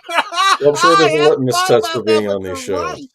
You're absolutely right. Okay, so that was her first episode. She goes, man, this was neat. This was the Shakespeare Code, right? The Shakespeare Code instead of the Da Vinci Code. I like that. That was funny. She was very worried about time traveling. She says, I don't want to. What if we time travel to a century where they had slavery? Me being who I am. And so this was a great point because we have a black character. Yes. Who has her concerns. But this was really before the whole woke era, right? This was the so-called, this is what they, when the wokosos talk about, well, Doctor Who was always progressive. This was a great progressive, storyline, this whole idea of a black companion, I should say, addressing those issues, but without being freaking preachy and making you. It's funny because Shakespeare's kind of Bill Shakespeare's kind of falling for it. He says, "Oh, my beautiful blackamoor," and he says, "Well, maybe skip that last part," which I'm sure he wasn't intending as being insulting, but it was, and it's like an old term, I guess. Yes, he specifically references a one of his sonnets. I know the sonnet you're talking about. Yes, he implies that one of his sonnets is specifically about Martha Jones, which again, it's peak Doctor Who. I like it. Yeah. But yeah, I don't remember. He refers to his dark lady or something like that. And then there's witches in this episode, and they end up using some Harry Potter vernacular to get rid of the witches and stuff. I remember that. Yeah. He has to. He's pointing out that they kind of obliquely reference the whole Isaac Asimov concept that sufficiently advanced science would appear as magic, right? To someone who didn't understand, and their science is based on rhymes and words and whatnot, and you're dealing with the bard himself, who is a wordsmith, right? Yes. And the doctor finds himself in a situation where he has to do a spell, right? And he's having a hard time coming up with a rhyme, and he uses a rhyme by using the a term from Harry Potter. And I remember that.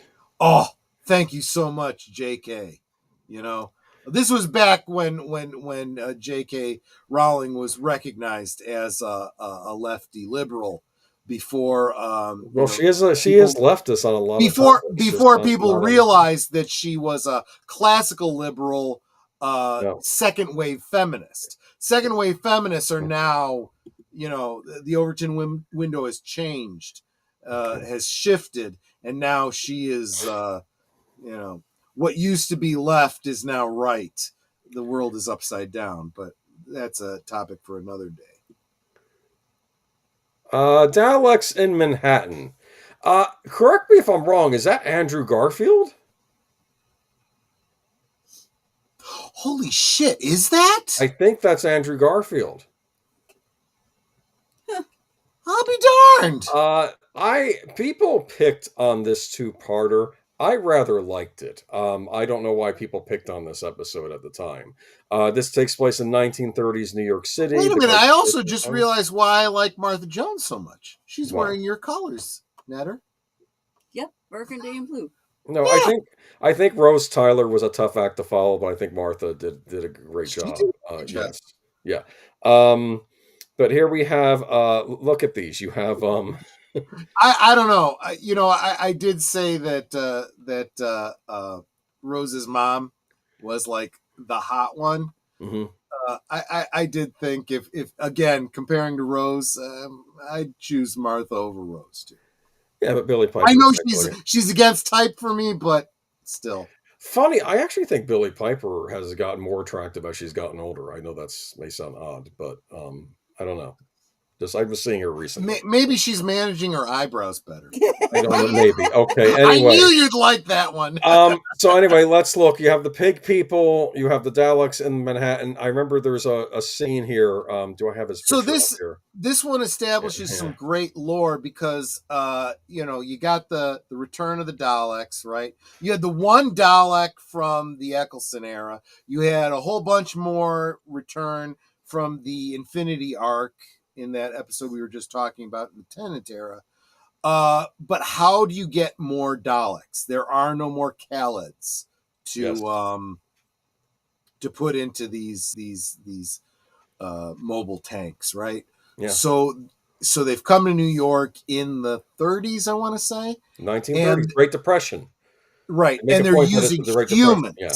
They're basically human Daleks. They're trying to create a new Dalek race that doesn't need the tanks anymore and would be that. Which the problem with that, of course, is they're impure. They're there it is. They're 1930s German level, purity type. Well, here's the thing with these Daleks. They had a bunch made, and I think they had to kill a lot of humans to make these Daleks. But the Doctor, when he's introduced this new Dalek form, he's basically like this. Well, this is a new life form, a new sentient life form. It has to be given a chance to not be like its predecessors. He was basically saying, look, maybe I'll find you a planet to inhabit doesn't have anyone else on it, and we can, and you realize that these Daleks, these new Daleks, they're not like the old Daleks. Like, they actually get very upset during in particular scene. So I think it might be this scene too. Here you have one of the humans. He's the one in charge of the Hooverville, and he introduces himself. He's got a nice hat. I like that hat. Yeah, and he's like trying to keep everybody afloat during a very horrible time in America. He's trying to help all the people out. He's like the leader of this little community, and then the Dalek shows up, and his reaction to Daleks is this, and he's actually being very sensible. He says, Daleks, before we didn't know anything existed off this planet before. You are the first extraterrestrial we humans have run into. But let's have peace. Let's be friends. What do you say, Dalek? And then the Dalek said, I say exterminate. And then shoots him on the spot. And I feel bad because here you have this human, instead of acting in fear, which of course he was probably a little afraid, but he's like, he says, "This is not how we should act to a new species.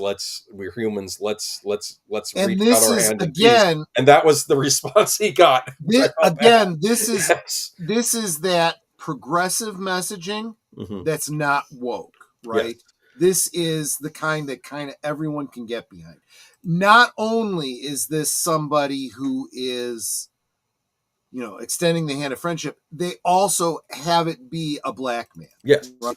He has this very Dr. King kind of And attitude. he's down right? on his luck like everyone else in the Hooverville, and he's not. Right. But when he sees this alien, he's like, we're all kind of just struggling here. And But I'm going to say this. Yeah. It also underscores what I was talking about, the whole Torchwood idea. Mhm. It's like, look, this is what we friggin' have to deal with. We try to be the good guys. We try to be Doctor Who-like. Yes, and then we get shot for our efforts. And we get friggin' shot. So screw you, Doctor. Screw Yeah. all you friggin' aliens. We're going to do what we have to do to protect ourselves. Yeah. I kind of thought they would carry that further on the show too, but oh well.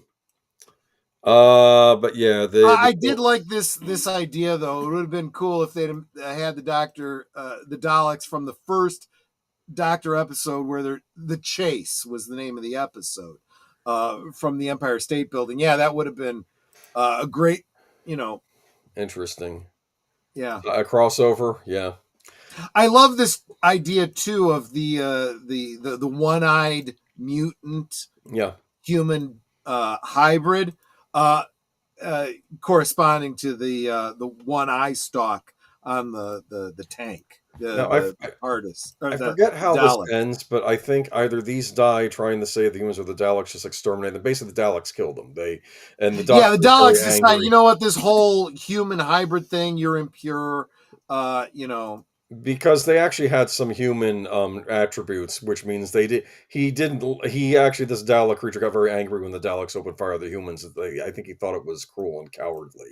So this is a new species that wasn't necessarily evil like the other Daleks, but the Daleks murdered them, and then finally I think the one escapes right at the end because the Dalek Sec. I love this quote. Yeah. If we are so powerful, then why are we not already victorious? Yes. Dalek Sec we'll be talking about, I suspect, in a future episode. Yeah. Okay, so that's it for the Daleks for this season, and we go back to Earth, and there's is his name Mr. Saxon, who is helping to run a corporation. He takes this I guess older British man who was like a big powerful man, but now he's old, and he gets in this device, and now he's young again. Remember? Yeah. I seem to recall when Darth. Wait a minute, for $5, thank you, Darth Plato. It was a one-eyed, one-horned, flying purple people eater. Yeah, this is the Lazarus experiment, and sixth episode, and Professor Richard Lazarus, Mark Gaddis. Oh, this is Mark Gaddis. Okay, right. Demonstrates an experiment in his laboratory at Southwark Cathedral in Southwark, where he renews himself into a younger-looking man. And of course, the doctor doesn't like this, says, heaven forbid humans try to figure out a way to stay alive forever. I'm sorry. Wait. No. Well, I know. And how hypocritical of him, right? It's literally regeneration. Are only you allowed to have regeneration ability? I think he gets angry because he says something suspicious about this, because he ends up burning up a lot of calories, eats a bunch of food, and then I think he starts flirting with Martha's sister, as I recall, right? Like he's going to leave his old wife now for the younger girl. Of course, then he mutates into this horrible monster, and we know someone's behind, help give him that technology, but we don't know who yet. We'll find out later on who's behind some of this weird stuff in present-day England. Okay. Yep. Moving on to the big two-parter. Now, I have a confession to make. Actually, did you want to read Darth Plato's thing? Oh, yeah. No, I did. Oh, you did? Okay, sorry. In fact, I sang it. It was the one-eyed. Yes, okay, that's what it was. Sorry. This was a big two-parter to me.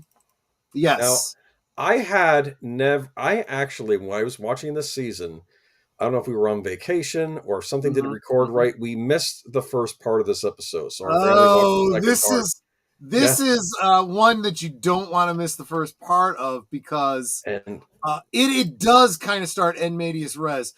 Even if you see the first part of it, you're very confused. You're like, "What the hell is going on here?" So I actually had the two back on the background today. I was watching. I decided to watch these because I never actually caught up. Okay, never actually saw the first part until today. Introduce, and you and I are probably going to have a fight. Maybe not. I don't like it when things get introduced and they're not explained. And I feel later Doctor Who does this a lot, and I think it sort of starts here. Why are the Doctor and Martha running away? They're running away from some evil, I assume, alien force that wants the Doctor for nefarious purposes. It's a storytelling. It's a narrative concept called en medias res. You come in the middle of the story and you find out what's going on through things like exposition sometimes or flashbacks or whatever. And in a way, my favorite episode, what was it?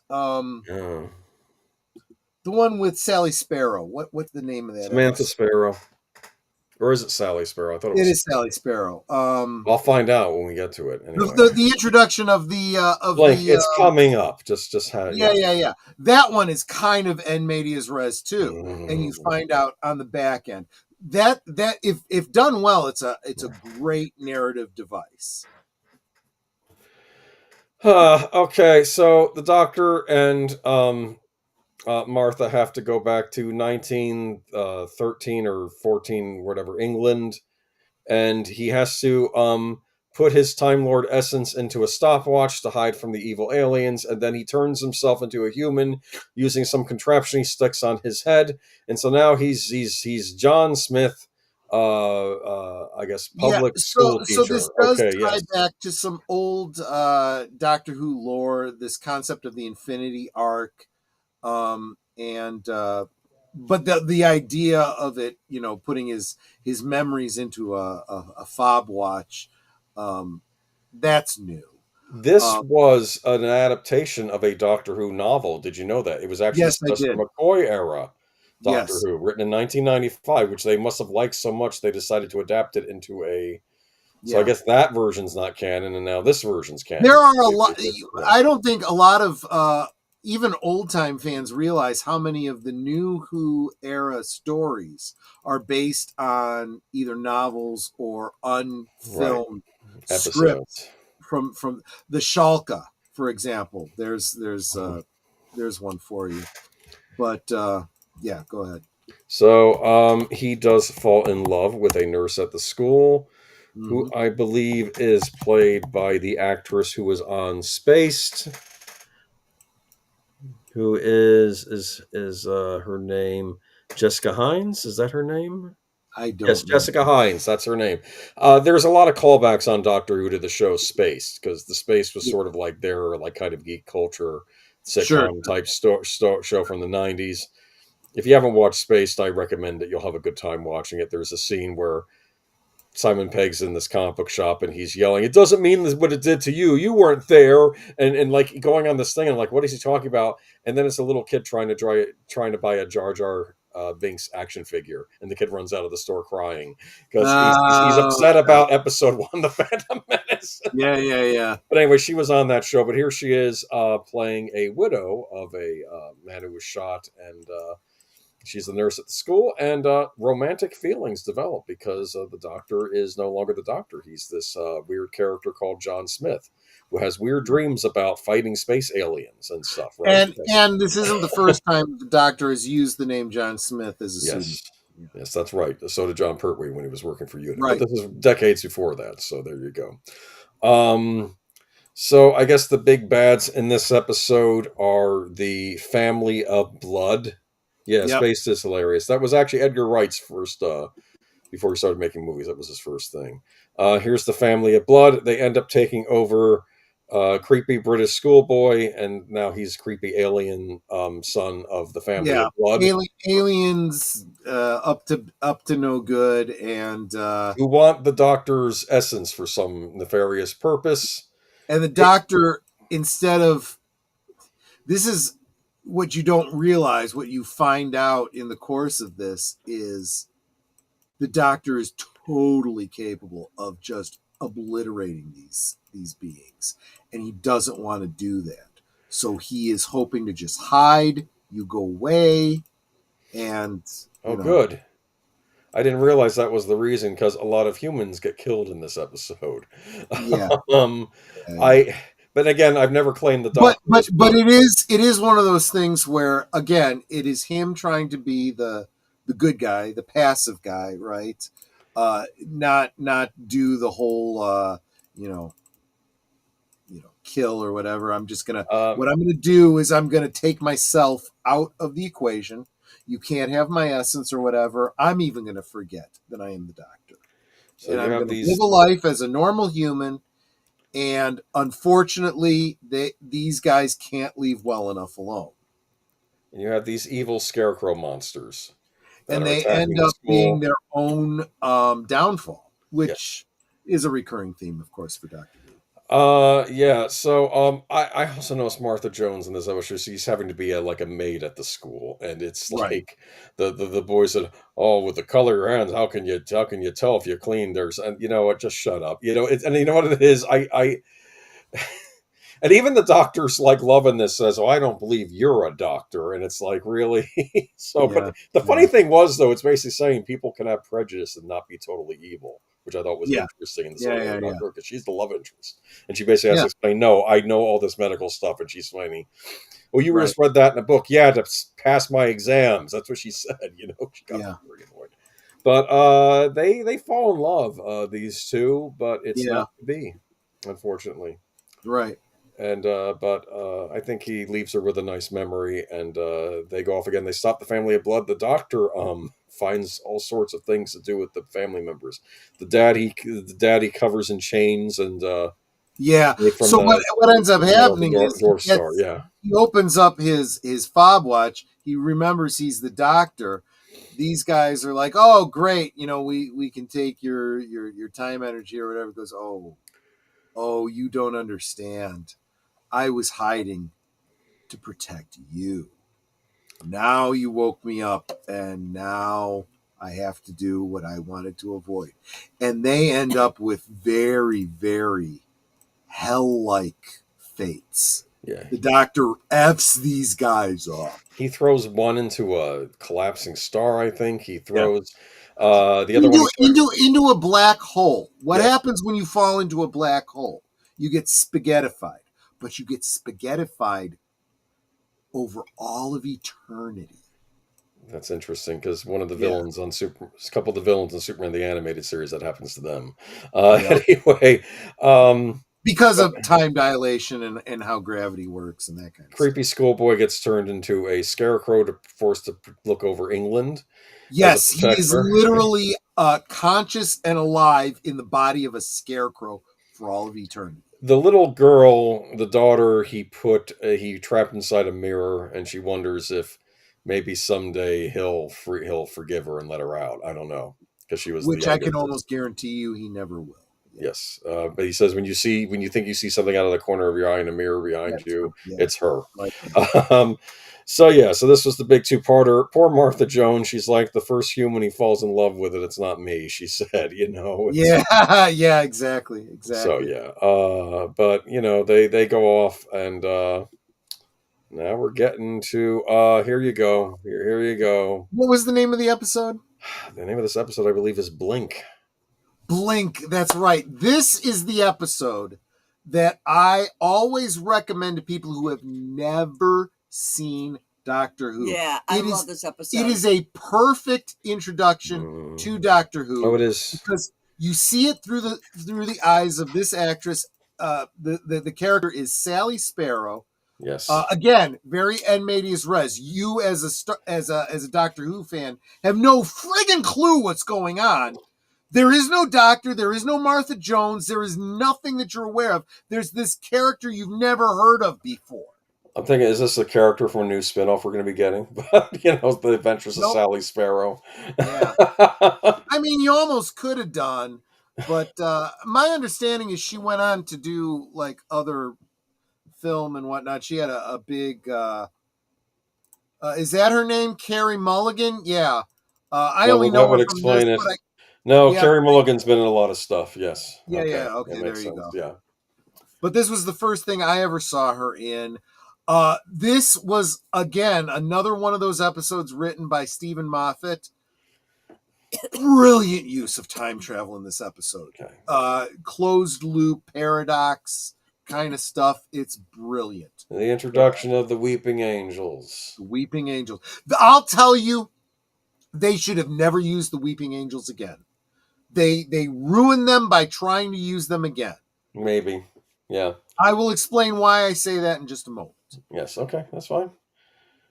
But Sally Sparrow, I remember her friend ends up getting caught by one of them. But you don't always die if you get caught by Weeping Angel. Sometimes you just end up in another decade, right? So she ended up. Yeah, there's a great line that the Doctor has when he's explaining to them. He refers to them as the lonely assassins. The reason they're lonely assassins is, as you can see, this is an angel statue, right? They are quantum locked. They're playing with that whole double slit experiment concept, right? This whole idea that observation of quantum things affects them.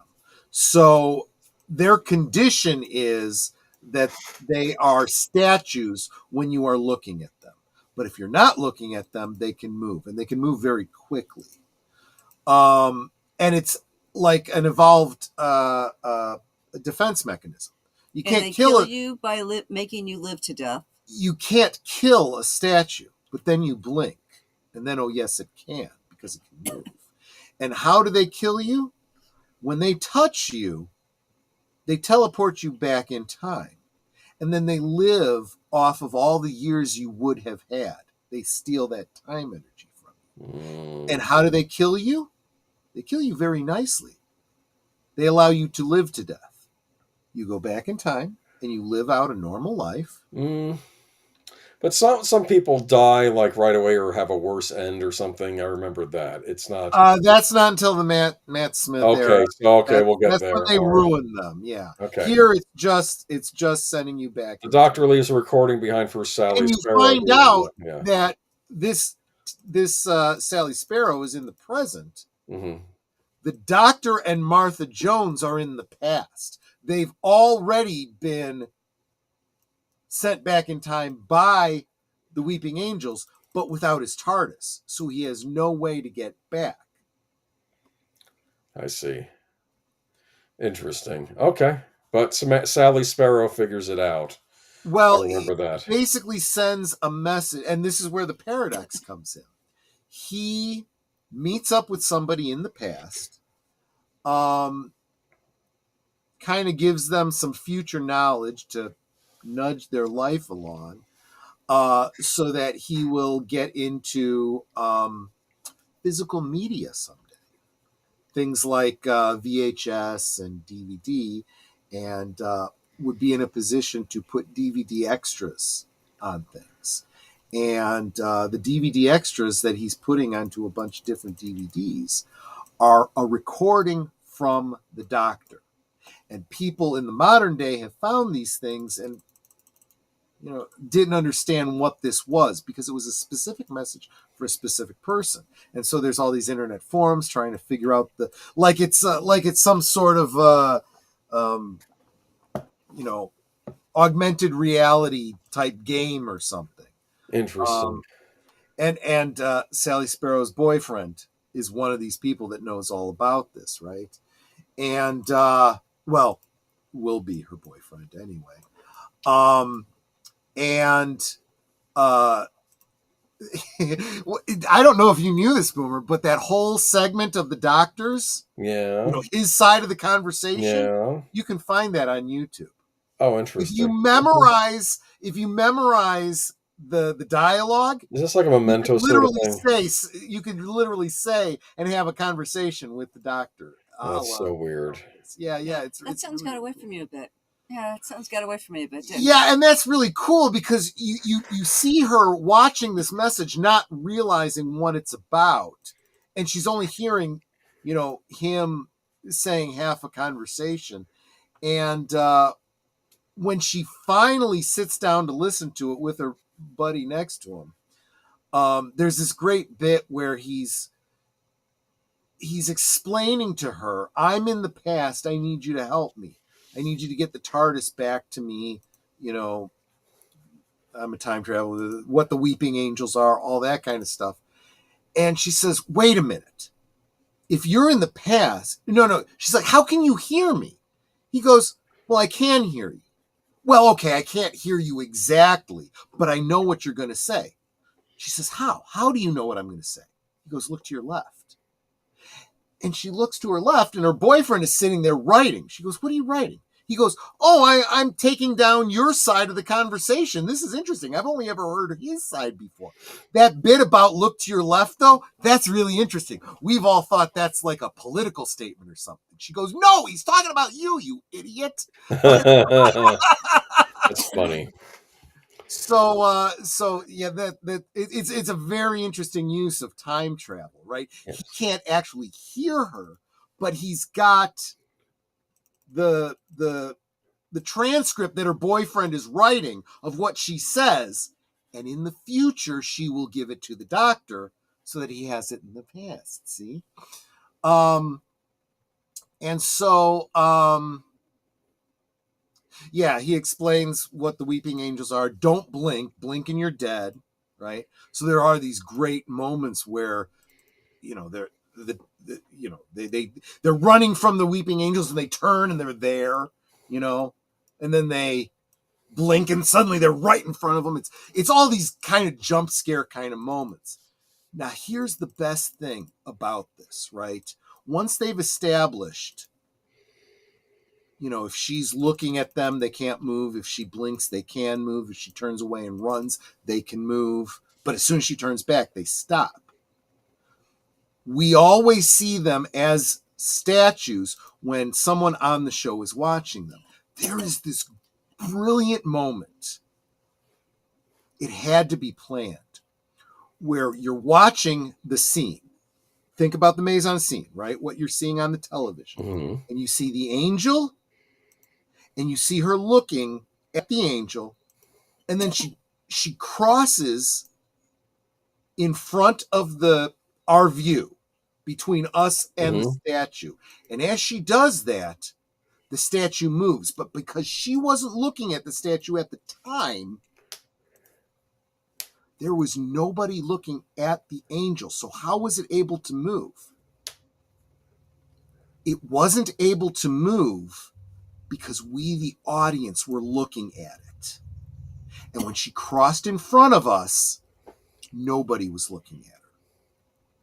The angel. Right. You see what I'm saying? Yes. So in other words, the angels can't move if someone is looking at them, including us, the audience. Mm-hmm.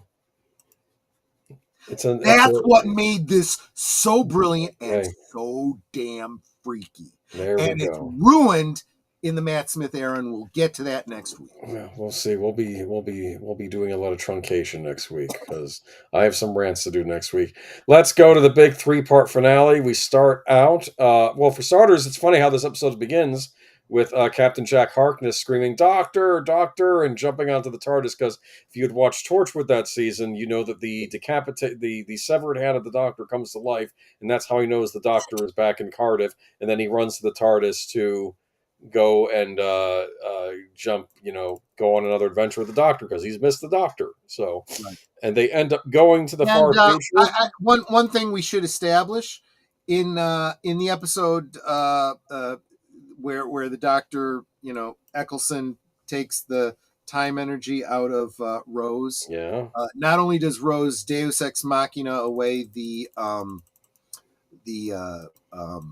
Daleks, she also brings back Jonathan Harkness, who had been killed by the Daleks. But in so doing, she literally made him immortal.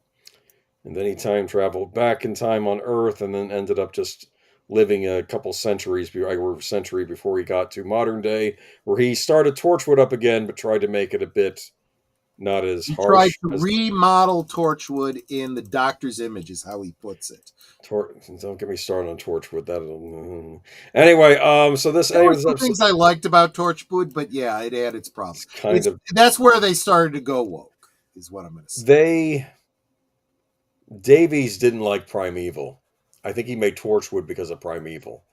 Because Primeval was made by ITV, and he wanted to do his own show about a government agency dealing with this stuff. Absolutely Even right. though Primeval's not really like Doctor Who. It does deal with time travel, but in a different way.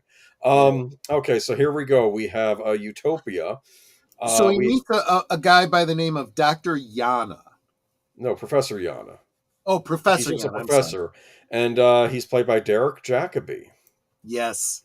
That's an important actor of note because he voiced another character in many big Finnish audio productions. He did. After another actor passed away. So this is before you make that revelation, we should point out that there are a lot of clues to who this individual is. Yes. Before you get the big revelation, it's all there, and when you find out, you're like, "Holy crap!"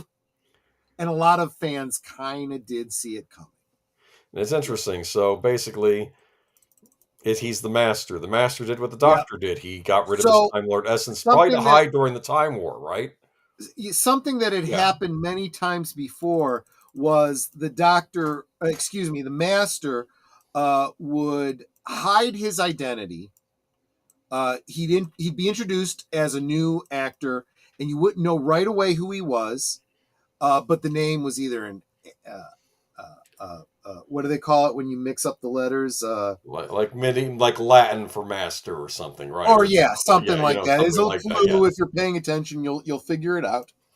But, or Greek for master. I think that was in another episode. It was Master. Yeah. But again, this one had a bunch of them. Yana is Professor Yana.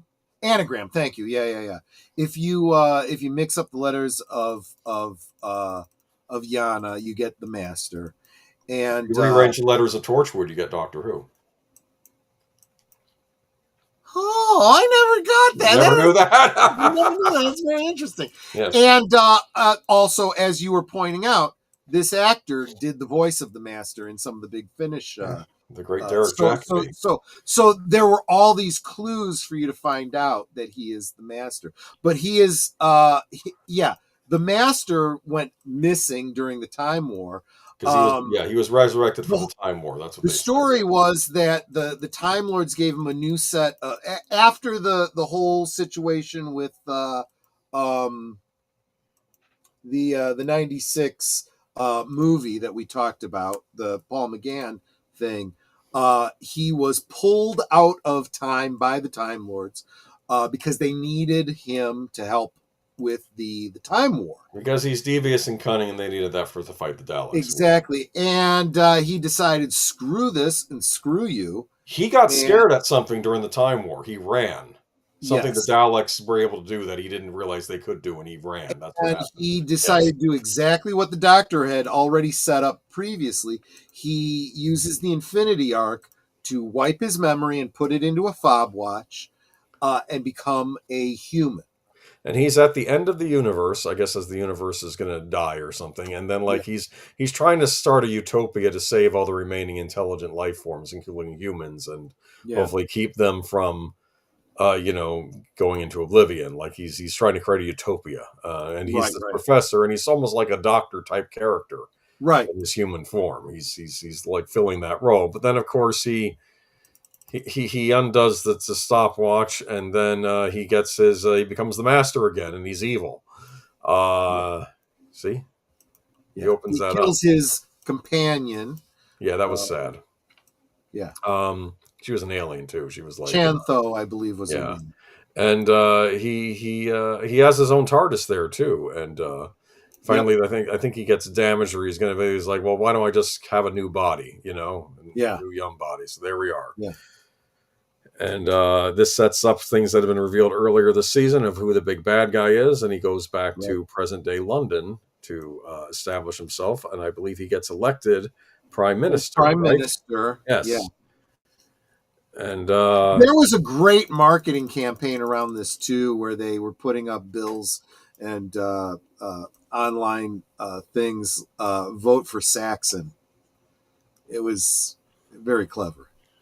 Kind of like what DC Comics did with vote for Lex Luthor. yes, For president. exactly. Yeah. So here we are. And doesn't he kill off members of Parliament? I think that happens in a scene, or he does something. Yeah, you'll notice he's holding a laser screwdriver, which is his equivalent of the sonic screwdriver. He's taken a wife. She becomes his in quotes companion, and she's as bad as he is. Yes. She is a good companion for the Master. And he takes over England. He wants to take over the whole world, and he does this by having these creatures that work for him, which are actually the remains of the human race from the 50 trillion years. I believe they were the Toclafane. Yes, right? Yes. But they actually used to be humans, I think, right? They were the last remaining humans from the end of the universe. And then he turns the Doctor into this old dwarf thing and keeps him in a bird cage. Does this little timey-wimey thing where he speeds up the Doctor's aging process thousands of years.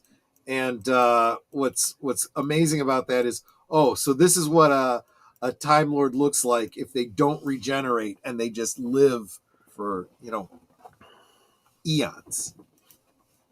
They turn into house elves. Master is not complete without the compression tissue eliminator. I don't remember if he had that here or not. I don't recall. Like I said, it would have been great to rewatch all these before. But the day is saved by who? Martha Jones. Yeah. Martha Jones saves the day. They actually say that for a whole year, she is stopping foiling the Master's plans. By literally walking the earth and reaching out to people, telling them the story. It's a great little the whole idea. There's nothing more dangerous than ideas. Yes. Than hope. Yes. And she's going and telling people the Doctor's story. Yes. To inspire hope. And the Doctor eventually gets restored, stops the Master, and then I think the Master dies somehow. I don't remember the full thing, but he gets stopped, and or he decides not to regenerate, or something happens, and he's dying, and the Doctor's telling him just regenerate. Like, again, the Doctor looking at him as this is the only other member of my kind, Time Lord. Yeah, the only, and he's like, no, because it'll hurt you, and so I just won't regenerate. And he dies. Yes. Now he's the last Time Lord again. Right. All right. Moving on to the. I have to assume that this is Michael French of Retroblasting, his favorite episode, because it's Kylie Minogue. Kylie Minogue looking very nice in that maid's outfit. What was interesting. The episode ends with him running into the Titanic, right? Yeah. So as I recall, that's the big finale. Yes. Well, wait a minute. Actually, you're actually missing something here. Oh! Speak of the devil, see his horn. I really enjoyed this season, but Blink is overrated. I disagree. Well, from a certain point of view, you're right. But as a standalone episode, you can't do better. You don't need to watch any other episode. You can watch that and walk away and just be fine. Yes, this is my favorite episode. I figured. I had no idea you were here, Michael. Looking very forward to the Retroblasting.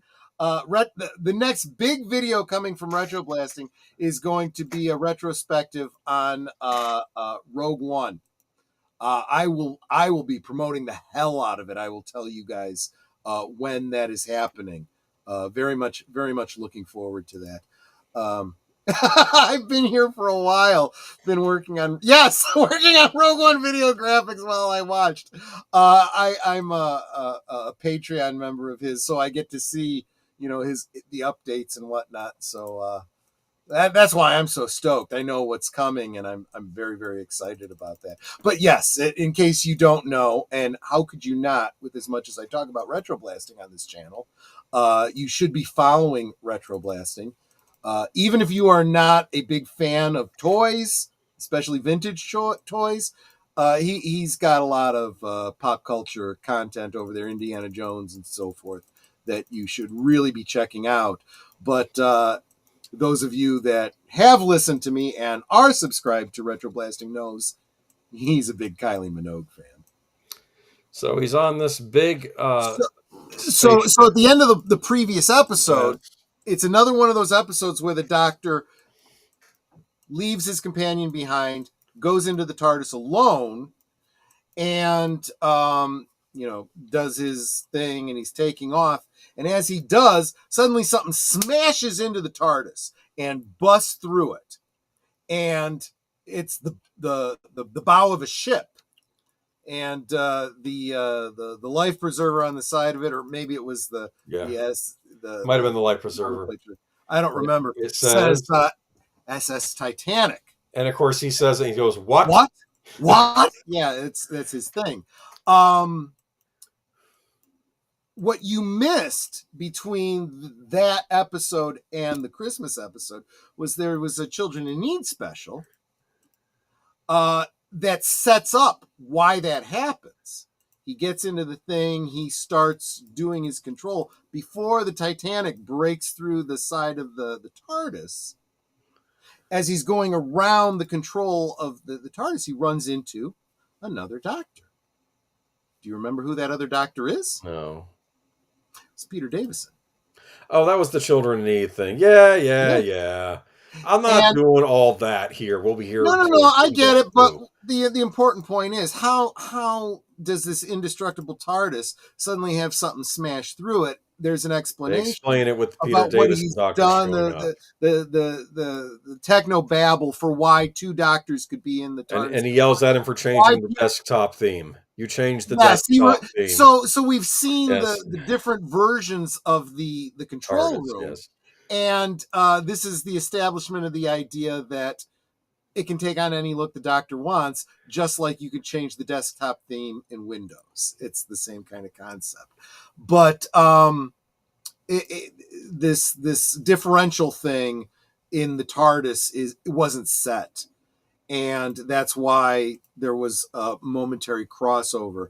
And also why Peter Davison looks older. He says, when you return, you'll go back to the way you looked, and you'll also kind of forget. That's kind of a recurring theme with these crossovers. I know how that works. And it's a great little humorous interplay between the two, but it culminates in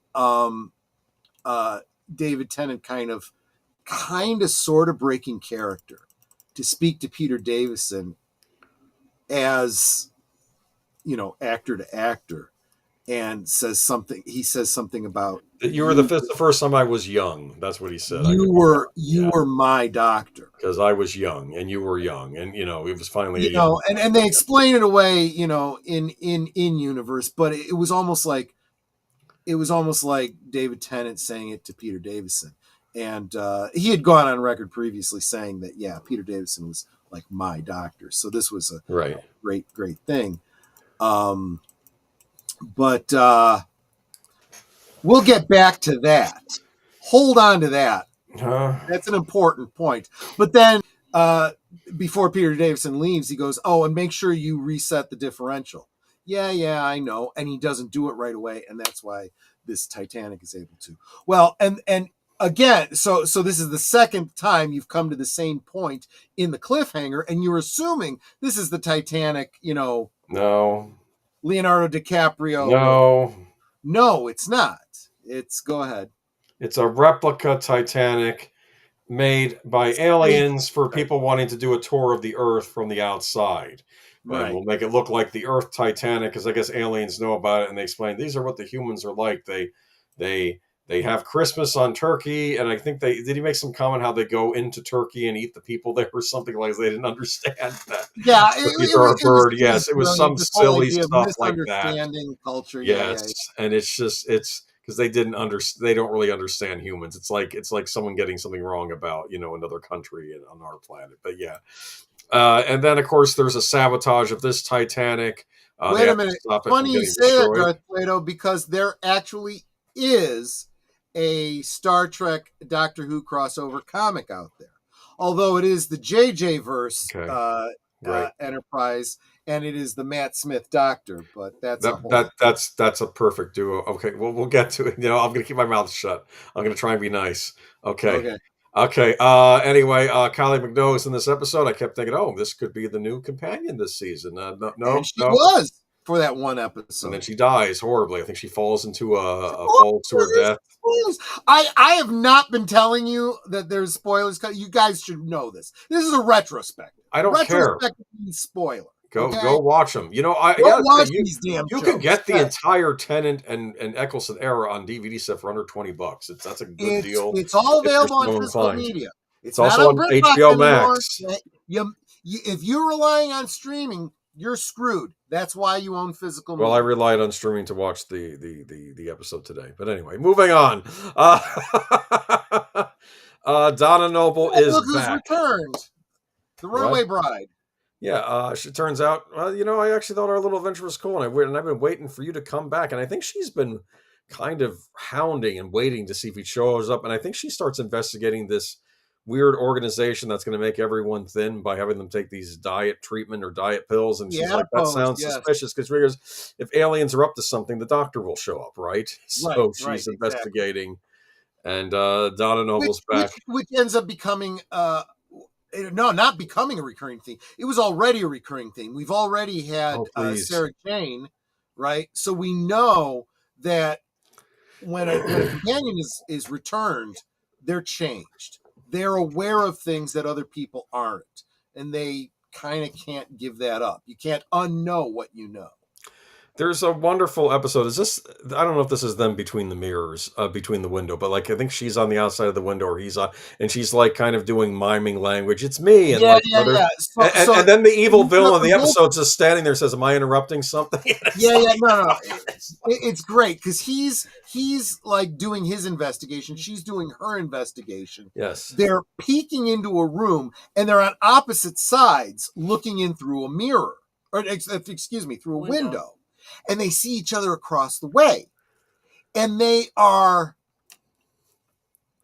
miming to each other because they can't hear each other. So they're reading each other's lips. And she goes, Doctor. He goes, yes, it's me. I know. And they're having this whole conversation back and forth. And then they stop and they look and they turn and they look at the baddie. And she's like, I'm sorry if I'm interrupting you. It was something like that. Yeah, it was. Yeah, she was the one that was. When you're quite finished. She's giving the diet pills, but really the diet pills will convert all the fat cells in the humans into little alien babies to be sent up to space. And, the trouble is it's going to kill off a bunch of people. From the point of view of the humans, people with obesity problems are addressing their weight, the fat is coming off of them, and they don't know how. This is like literally when I go to sleep, I wake up thinner. And what you find out is they're using the human fat cells as incubators for this adipose alien race called the adipose, which of course means fat cells. They're so cute, which are adorable. They look like the mini puffs from. I have to believe the mini puffs. Well, it's funny when the doctor says, everything stops, says, "What are you going to do with those?" Oh, they're just kids. They're just babies. I'm not going to do anything to them. It's not their fault. Exactly. It's like just let them go to their parents. And from a certain point of view, it's a good symbiotic relationship, right? Except that they end up just disintegrating the human's whole cloth instead of just taking. Well, that's not how it sets out to be, though. Well, that's how it's happening in the episode. When the doctor shows up and he's basically like the intergalactic police and says, because of the shadow proclamation, blah, blah, blah, blah, blah, you're, interfering in this planet and you shouldn't be here and everything. She's like, well, I have no choice. So I guess I just got to do this quick. And she literally, she puts it in high gear. And so anyone who's being affected by this is literally eaten up entirely and killed to be turned into a bunch of these little adipose. In other words, you get the impression that wouldn't have happened if the doctor hadn't interfered. That's a little part of this episode I think a lot of people overlook. This is my favorite episode of all of modern Doctor Who. That's interesting. I mean, there's nothing wrong with this episode. I'm just kind of surprised it stands out as your favorite. There's so many good ones. All right. Yeah, fair enough. And then they go back in time to Pompeii. Yeah. And it's Volcano Day. Yeah. Which this is another great one that at the time that they did this episode, they didn't realize they were planting a seed for a future episode. Yes. So this becomes so we've already established, well, I don't think we talked about it previously, but we've already established, we established with Christopher Eccleston, you're not supposed to change time. You know, I changed there's some things you can change, there's some things you can't, but that gets more refined. The rule gets more refined in the David Tennant era when he says there are fixed points that cannot be changed. And then there's other things that are a little more wibbly wobbly, timey wimey you can change. And she begs him to save this poor Rowan family. This girl's name, Donna. Donna's like, why can't you save all these people? All these people are going to die. And he goes, it's a fixed point. It's important to history. I can't change this. He's forbidden from doing it. Yes. And they really, well, but it's not just that he's forbidden, because let's face it, the Time Lords aren't around to enforce that. This will be important later. He understands the implications on future history. Yes. If I change this, it literally, and you know, it's the whole butterfly effect, right? If I save these people, so many other people will never be born. You know, what he does do is he does save this particular Roman family. As they argue, like 4 people. Yes. Can't you just save someone? And he realizes, yes, the overall event is a fixed point in time, but maybe I can save someone. And he ends up saving a single family. I hate the whole fixed point. I agree with you, Michael. I really do too. I'm just sharing it because it's lore they established. The writers really lean on that in Modern Who every time they want to create stakes from. Yeah, there are a lot of things in Doctor Who that I feel are cop-outs. The sonic screwdriver is one. You know, I mean, there's a lot of things, but I am kind of establishing or, explaining the lore as it exists. There's a funny thing in this episode where we learn that the TARDIS actually has a universal translator built in. That's why you can always speak English or whatever. Because right. So there's always been this, why is it that as they travel throughout time and other planets and everything else, why does everyone speak English? Well, you realize that the TARDIS has like the equivalent of a universal translator, and you hear them in your language, right? And they hear you in theirs. So as a lark to test this out, Donna says something in Latin because they're in Pompeii. Yes. And what was it? Vili Vini Vici or something. She says that to one of the Romans. She wants to say it to one of the Romans. And the person she's speaking to says, "Oh, I don't speak." What would he say? Gaelic or something like that? Yes, he said something like that. And which again kind of implies how this translation thing works. And he's like, "Oh yeah, I could see why they would hear that as Gaelic." It's kind of Yeah, but anyway, we can see Peter Capaldi in this episode. He so the family he saves, the patriarch of the family is played by Peter Capaldi, who is the actress who played Martha Jones was a Torchwood member in the prior season. Sometimes they'll just use actors again on BBC. Right. Bernard Cribben, who is Donna's grandfather. Grandfather. Was actually in a Peter Davison era. He was in at least one episode. I can't remember, but he was up to be the Doctor. He in another universe, he would have been an incarnation of the Doctor. Interesting. Yeah. All right, moving on to The Ood return. We first saw those in the Satan pit. These are actually a slave race that the humans use in the future. Oh, because they're just dumb Ood. Well, no, they're really not dumb. They're actually a very sophisticated species that the humans have been messing Have with. basically lobotomized. Yes. That item he's holding Yes. is an artificial replacement for a part of their brain that has been severed and removed and replaced with that device. It's a very scathing. It kind of references back, slavery from history and the idea of forced gelding and Do you remember what concept of lobotomies? Do you know what Donna says? Donna says it's so horrible. The humans of the future are back to slavery. And then the doctor looked at her and said, "Who do you think makes your clothes?" That's a great line, actually. That's a great line. Trying to say, don't be so high and mighty. It's like, what was that? I can let you try to stop Adolf. I can't let you prevent him from being born. Oh, for the love of Mike, let's not. We'll get to that episode. No, let's get to that wonderful episode. I'm sorry. There's so much. I don't. One thing that I liked up next week was this. Honestly, when I looked at them, I saw them as like Cthulhu spawn from Lovecraft. I was like, or if you are a D&D fan, the Mind Flayers. But they're not. They're actually a peaceful race. And what's interesting is the big nasty corporate guy that's trying to, because people are on Earth are saying I don't know. I don't know if there are people protesting the imprisonment of the Ood. It's like, no, they're part of our empire. We need them, whatever. He ends up taking this drug to regrow his hair. And then eventually he just turns into an Ood and he's all scared. And they said, don't worry, we'll take him in and we'll make him part of us. That's what they say, which is a weird, I don't know. I mean, it's not killing him, but it's sort of just making him what he was imprisoning, but they're not going to treat him badly as a result. But it was a weird episode. Moving on. And he still doesn't get any hair growth, so...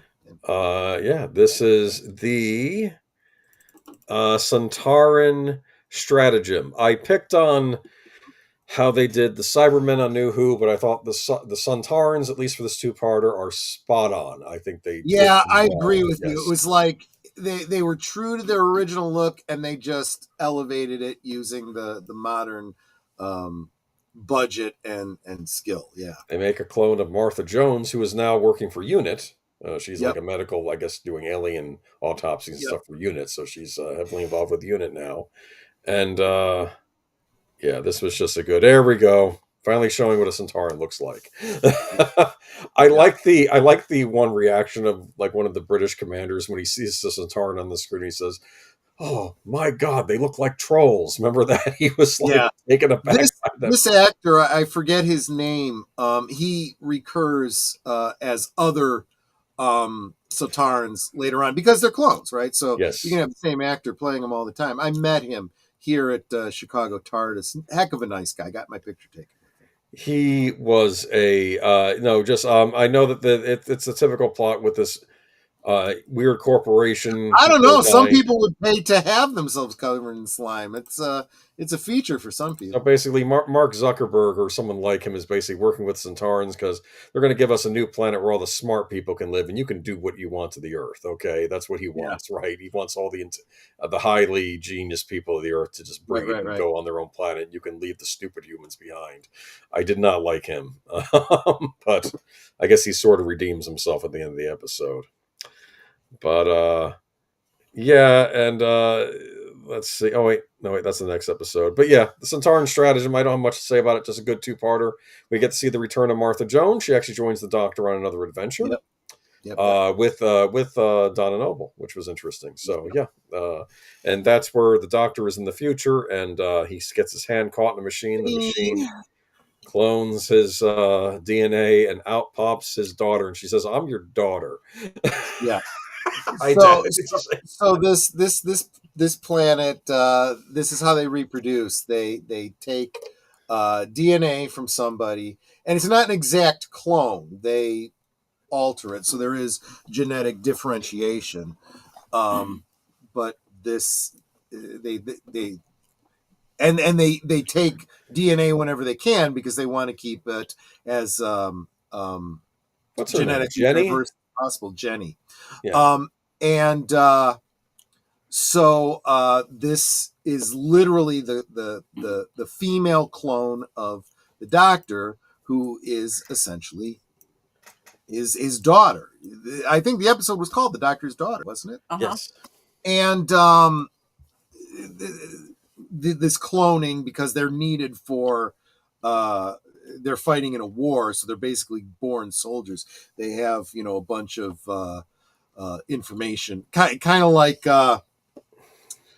Demolition Man, where Wesley Snipes and Sylvester Stallone are having stuff put into their brains while they're sleeping. Well, when she's born an adult, and with all this information, and yeah, she's basically the Doctor's daughter. Which she's like, I'm a Time Lord. He's like, you don't know anything about our history or anything else. Like, he's like, no, you're not. I think he's kind of cold to her, I feel, at first, which I don't like that, because he explains why, right? This goes back to the whole Time War thing, right? He sees her as potentially his daughter, and she's a soldier too, right? Because they're fighting. And she is a soldier fighting in a war, yep. Which is everything he's rejecting. Yep, he's got a problem with that. Yeah, I'll say this: they play on that during the Capaldi era too, when Clara's new boyfriend, and because he doesn't like her because he was a former military, right? And then the boyfriend says, "Oh, I know what type you are. You are an officer," and he throws it right back at him, which I thought was interesting. Yeah, but yeah.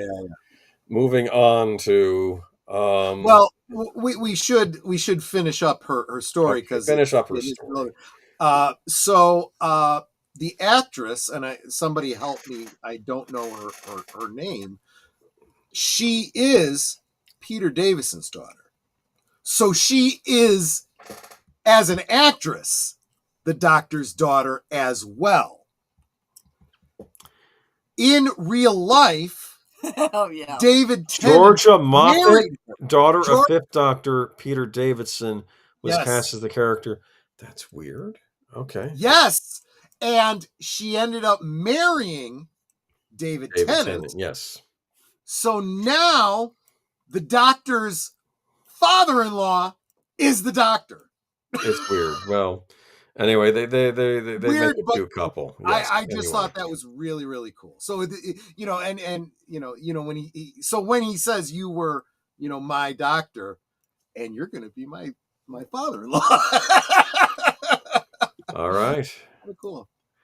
Now we meet the Doctor's wife.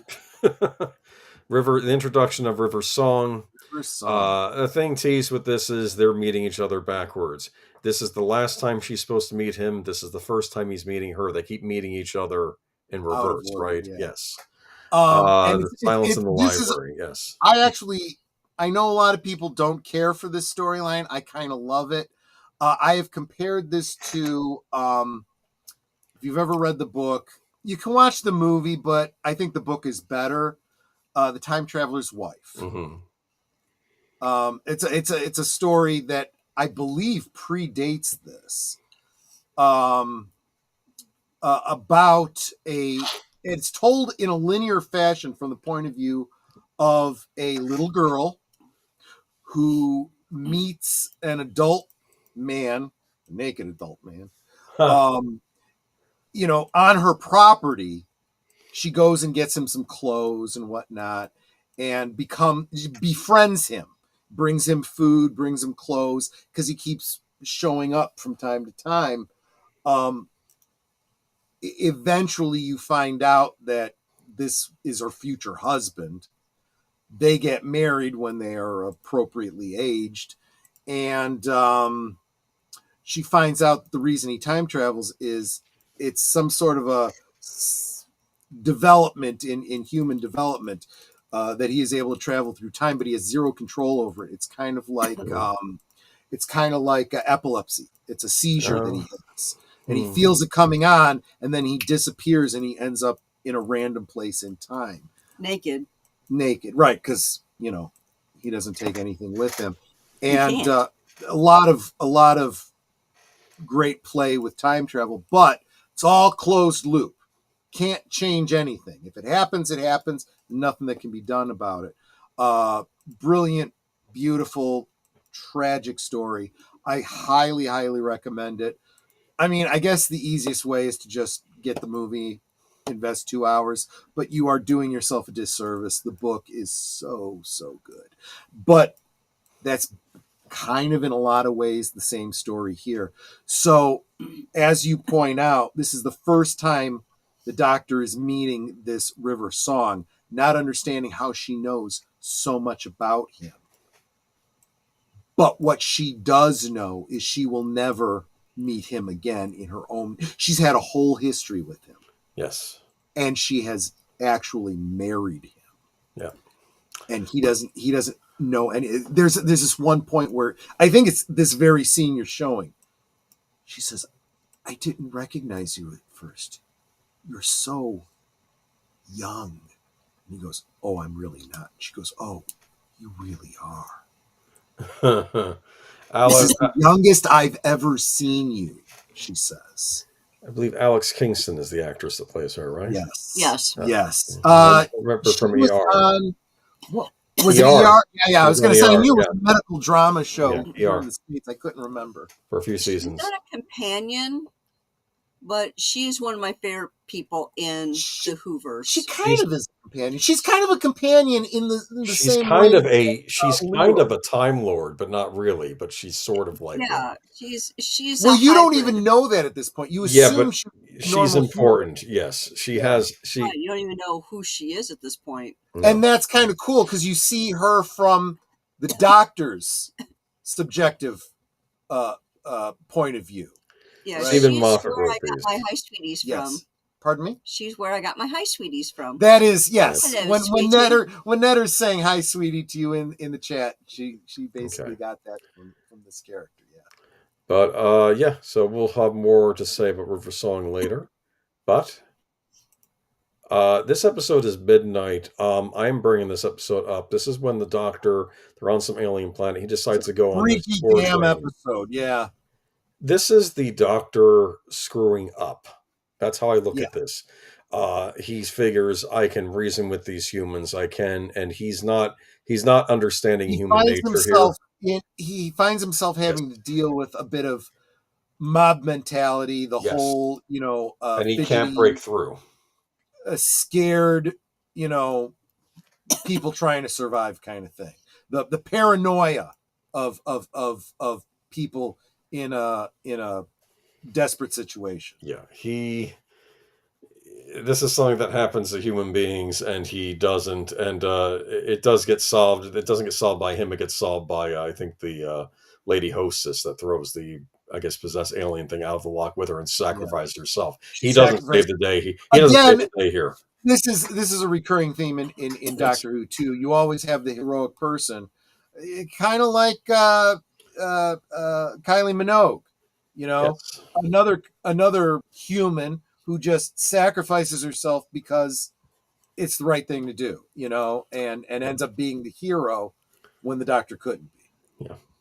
So a good episode actually. Kind of a standalone, but it was good and kind of dark for a Doctor Who episode. And then this episode where is this like a kind of a what was the name of that Christmas movie with Jimmy Stewart? It's a Wonderful Life. Yeah. Like if Donna Noble had never met the Doctor. I think that's what this is. Yes. So everything starts going wrong. Yes. It's called, I want to call it Left Turns or something. A Left Turn or something. I think that's what it's called. And it's the whole difference of at one very specific point in her life, whether she turns left or she turns right. If she goes left, she goes to a job interview and ends up eventually meeting the Doctor. If she turns right, none of that happens, and history is entirely different. And so what ends up happening is that because she never met the Doctor, she wasn't there to Stop something from Stop happening. prevent the Doctor from dying. Basically, she basically saved the Doctor's life when he was fighting the Ragnar. And that's right, because she wasn't there, everything goes wrong, and things start because going the wrong Doctor on Earth. dies, Yes.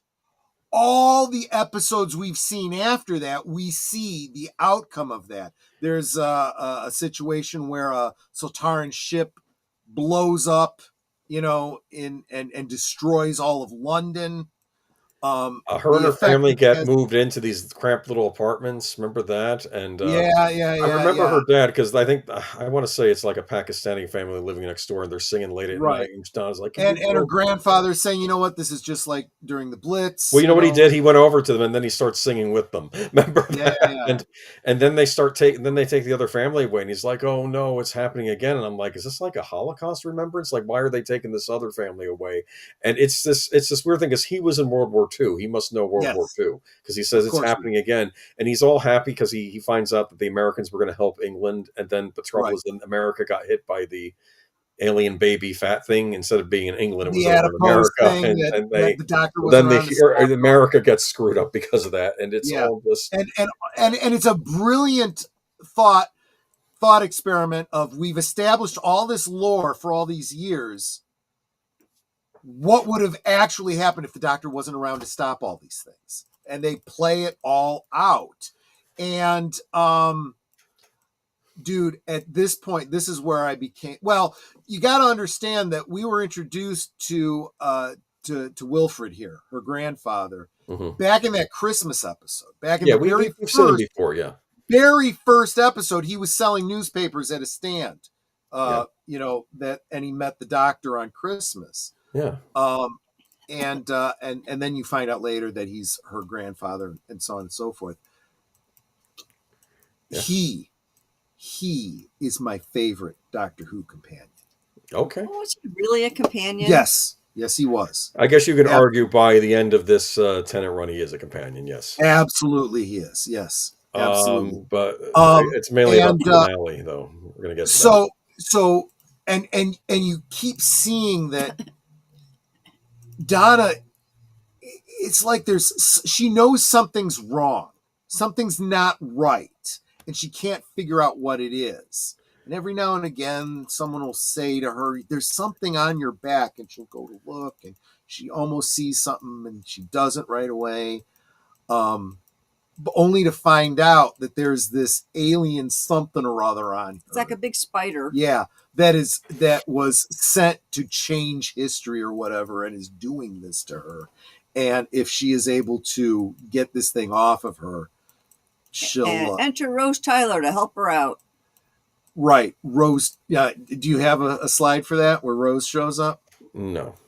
Okay, so what ends up happening is all kinds of craziness is going on, and Rose Tyler shows up, and she doesn't know who Rose Tyler is, but Rose knows who she is, and she tells her what she needs to know to shake this thing off, so that suddenly she's shot back to where she was. She was like having her palm read or something in an alien bazaar or something like that. And the faker that was, supposed to be reading her fortune is the one who put this thing on her back. And she casts this thing off of her. This giant insect thing falls off of her back, and the woman is blown back, and she's like, "Oh my God, who are you? What are you? How could you fight back against this," or whatever. And it's one of those self-contained episodes, but it's pretty weighty in the alternate, timeline concept of it.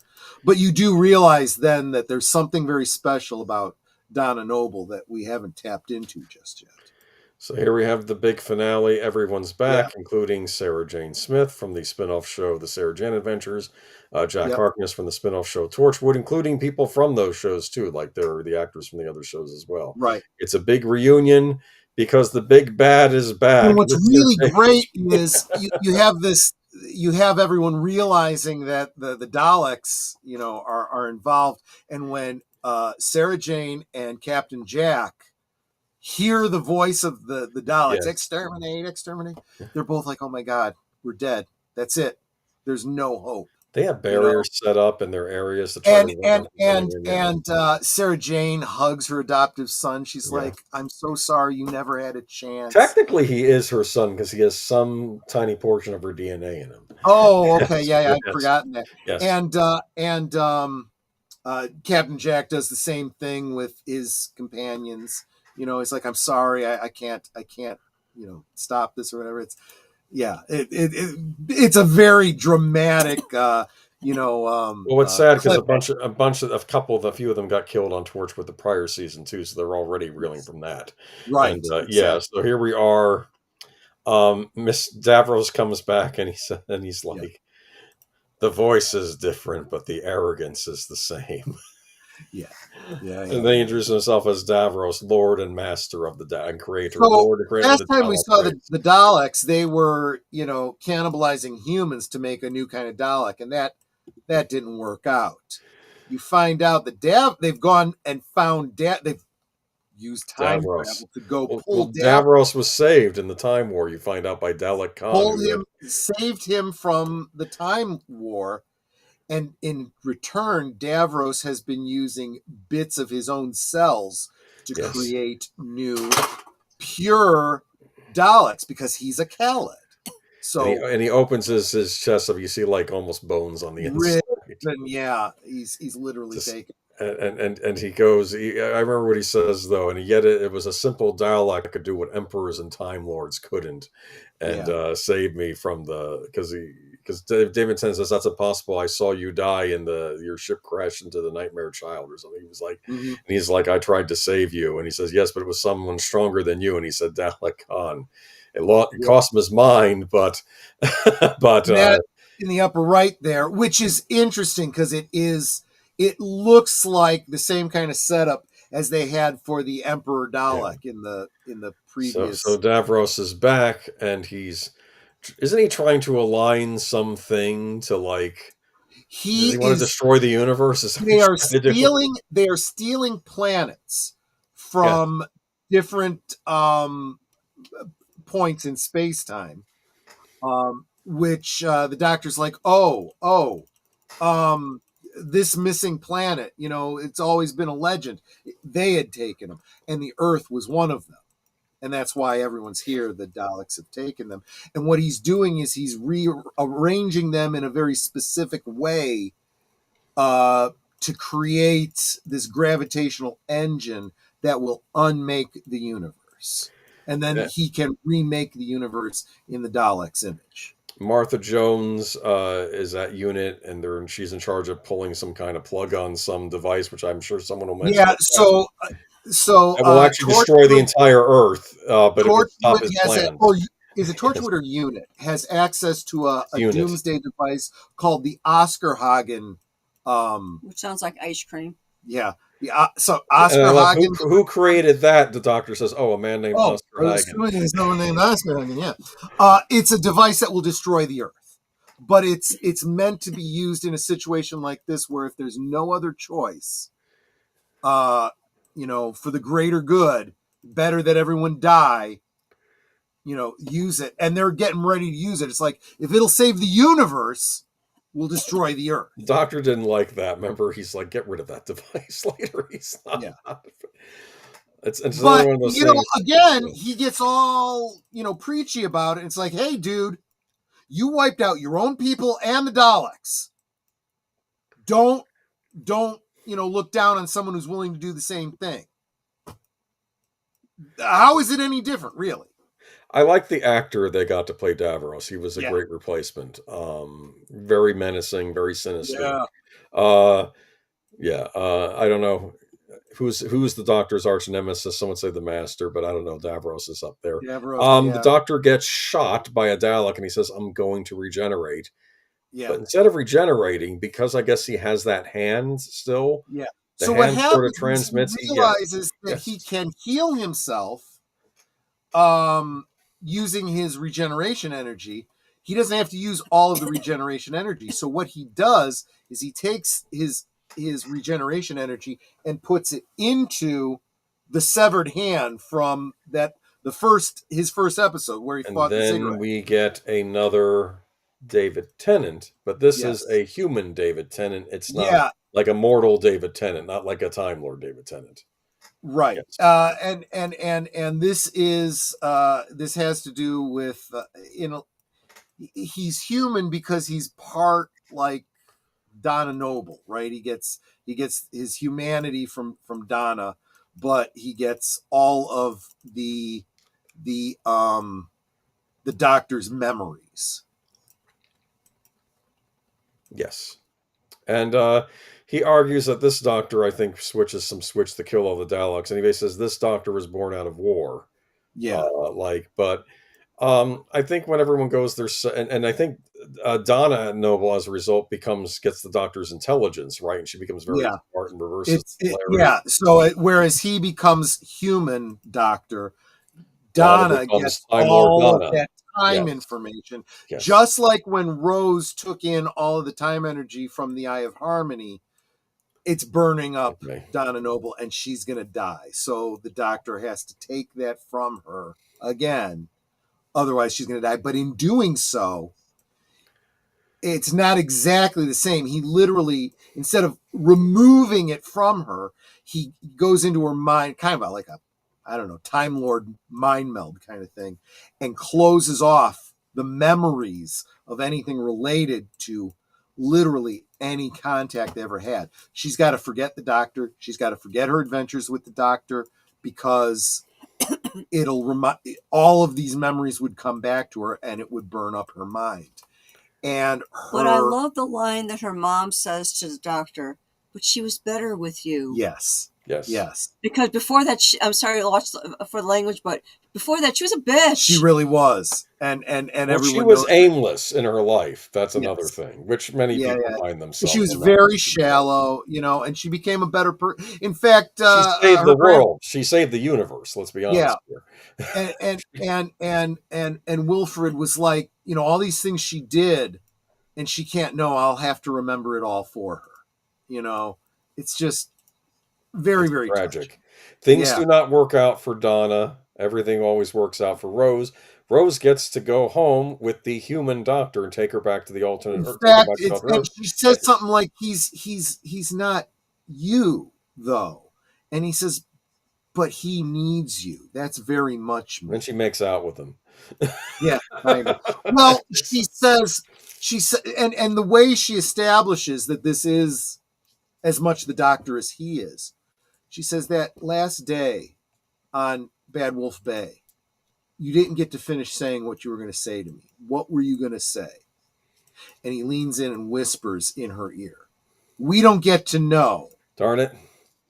But she gets to know. And she starts crying and she hugs him. And he goes back to that other universe with her. Yep, there they are. Yeah. And that's it. And I guess this other universe gets a Doctor. He's a mortal Doctor. He'll die like a human. Yeah, he's gonna grow old and die just like any other human. It's still better than, and she'll probably marry him and who knows, start a family. Yeah. Okay. And this is poor Donna. This is poor Donna. Right. She's not going to remember anything. I felt bad for her. Moving on to Doctor Who does no more series anymore, but we get 4 specials. Do you remember this? Yeah. Actually, 5 technically, because the last one is a 2-parter. This one is called The Next Doctor, I think it's called. Yeah. And you literally think, see, this is a little bit of a bait and switch. You're thinking, oh, this is a cool idea, right? We get to meet a future incarnation of the Doctor before the actual regeneration. It's a pity. It's just the actor who played the governor on The Walking Dead. I thought maybe we might. Oh, that's right. Yeah. I wonder who it was. Who is it? David Morrissey. That's who played it. Yes. So when he introduces himself to David Tennant, he says, "I am the Doctor." Yes. And he, at first, the Doctor takes it in stride. Oh, this must be a future incarnation of myself. He's had these kinds of encounters before, so okay. And, he talks about his TARDIS and his sonic screwdriver and so forth. And he's like, okay, so you're the Doctor. And he goes along with him, not telling him that I am your predecessor or whatever, just going along as if I think he makes some line that sometimes the Time Lords put their Time Lord essence in a stopwatch. Do you have one of those? Like he's trying to figure this out, right? Yeah. Exactly, because there are gaps in his memory, so he's like trying to help him out. And the Cybermen in this episode, and there's a wonderful scene with the Cybermen all walking up these stairs, and David Tennant knocking into one of them, and they all fall over like tin soldiers. Hardy, Right. har. This is why I don't like the Cybermen of this era. They're not menacing like they were. Okay, fair enough. This comic relief. Instead, they have this lady leader who's like, I don't know what she is, a witch or something. I don't know. Anyway, turns out he's not. She's a human female who is an opportunist who sides with the Cybermen and ends up becoming their leader. Okay, whatever, empress or whatever. Anyway, no, she refers to herself as an emperor. They purposely did the gender bending. Oh, for the love of Mike, it's all starting here. Okay, anyway, so he I don't know. I just remember that he turns out that he's not the Doctor. It turns out he's not. He's a normal human who, I don't remember what the mechanism was, but he ended up getting a bunch of memories of the Doctor. Okay. Portions of his memory. There was he had a case, and inside the case there were these discs or something. Right, some sort of memory discs or whatever, and he ended up. And so he thought he would. And what's funny is, and he's literally doing these adventures, right? Because he had amnesia, and he thought that these discs were his memories, right? Okay. And so when he refers to his TARDIS, it's actually a hot air balloon, and it's a different acronym. And he, says, "What about your sonic screwdriver?" And he pulls out a screwdriver, an actual screwdriver. Funny. Goes, how is that sonic? And he wraps it on the wall. He goes, "See, it makes noise. That's sonic." Yeah, and funny. But he literally is like all the previous companions, a normal person trying to do what the Doctor did to try and stop the alien invasion. He could have played the Doctor.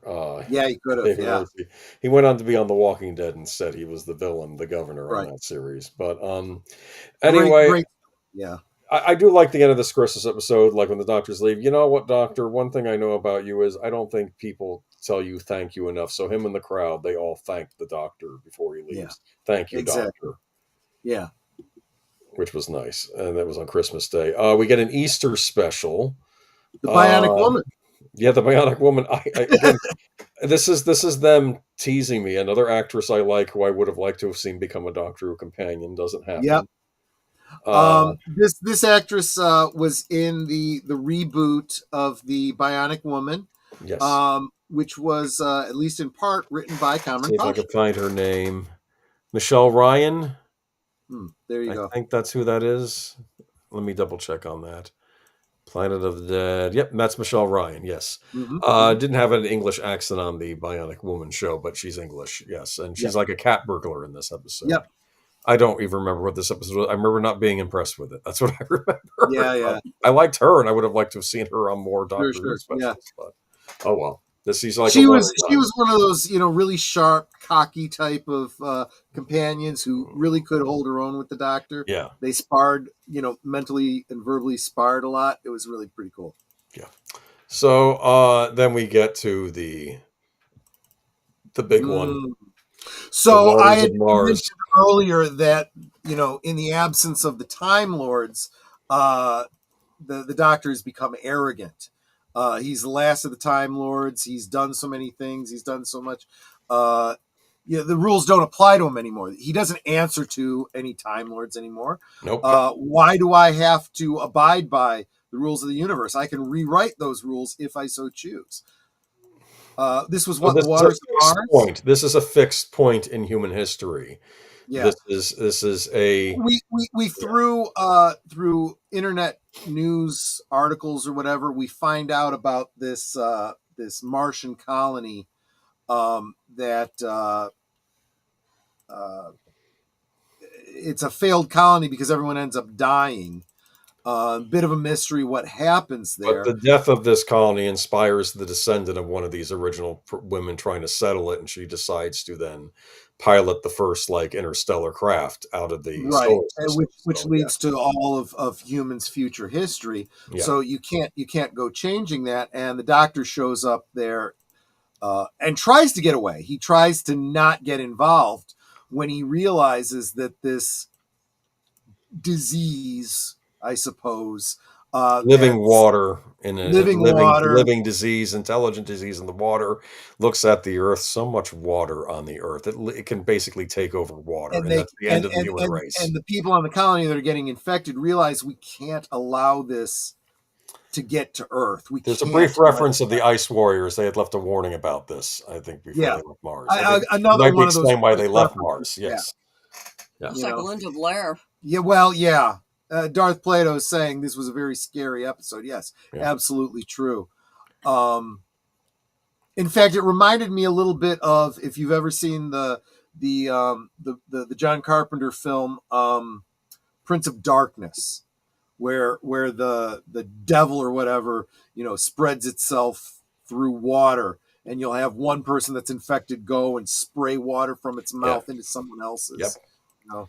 That's Lindsay Duncan as the chief of the colony, I think. I do Right. love this British actress. I've seen her in a lot of productions. Yep. I don't know. She has an intensity about her. The Does. doctor ends up saving her and two of the remaining people and gets them in the TARDIS, but she was supposed to die because she is supposed to be the inspiration for her descendant, for her granddaughter. And the doctor's like, I can change history. I don't have to. He says, I am the last of my kind. I am the Doctor Triumphant.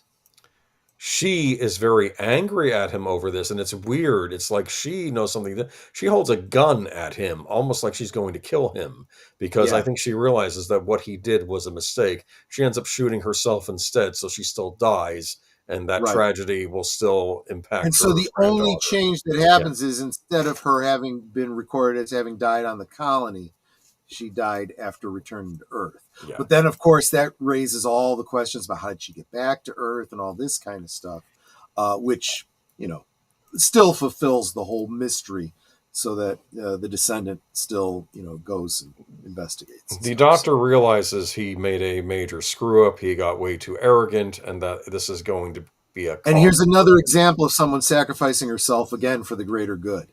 He realized.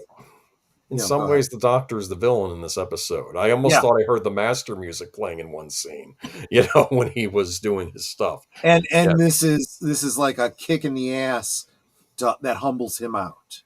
Which is what I like about the doctor, that he's not always this perfect, good character. Like I would argue in that Inferno episode, the humans are doing all this stuff, but he's also messing around with the TARDIS to get off Earth, and that's how he slides into the alternate universe. But he wasn't doing that out of altruism. He's doing that because he's doing that. Good point. Because he was tired of living on Earth. But then we get the big 2-part finale.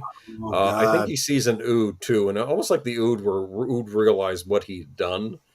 Yeah, the Ood are probably a lot wiser and smarter than we gave them credit for. They might be a very high alien race, and they were like, So there's this is a little bit. He starts out this episode a little bit broody, right? Yeah. And he meets up with some Ood, some unmodified Ood. These are ones that haven't been lobotomized. Yes. And in their natural state, their society involves telepathic connection and communication through a kind of song. Yeah. And the Ood understand that he's going through something, and they say to him, but your song is going to be coming to an end. Yes. And then they make some reference to Dr. Donna and, some prophecies about him. Yeah.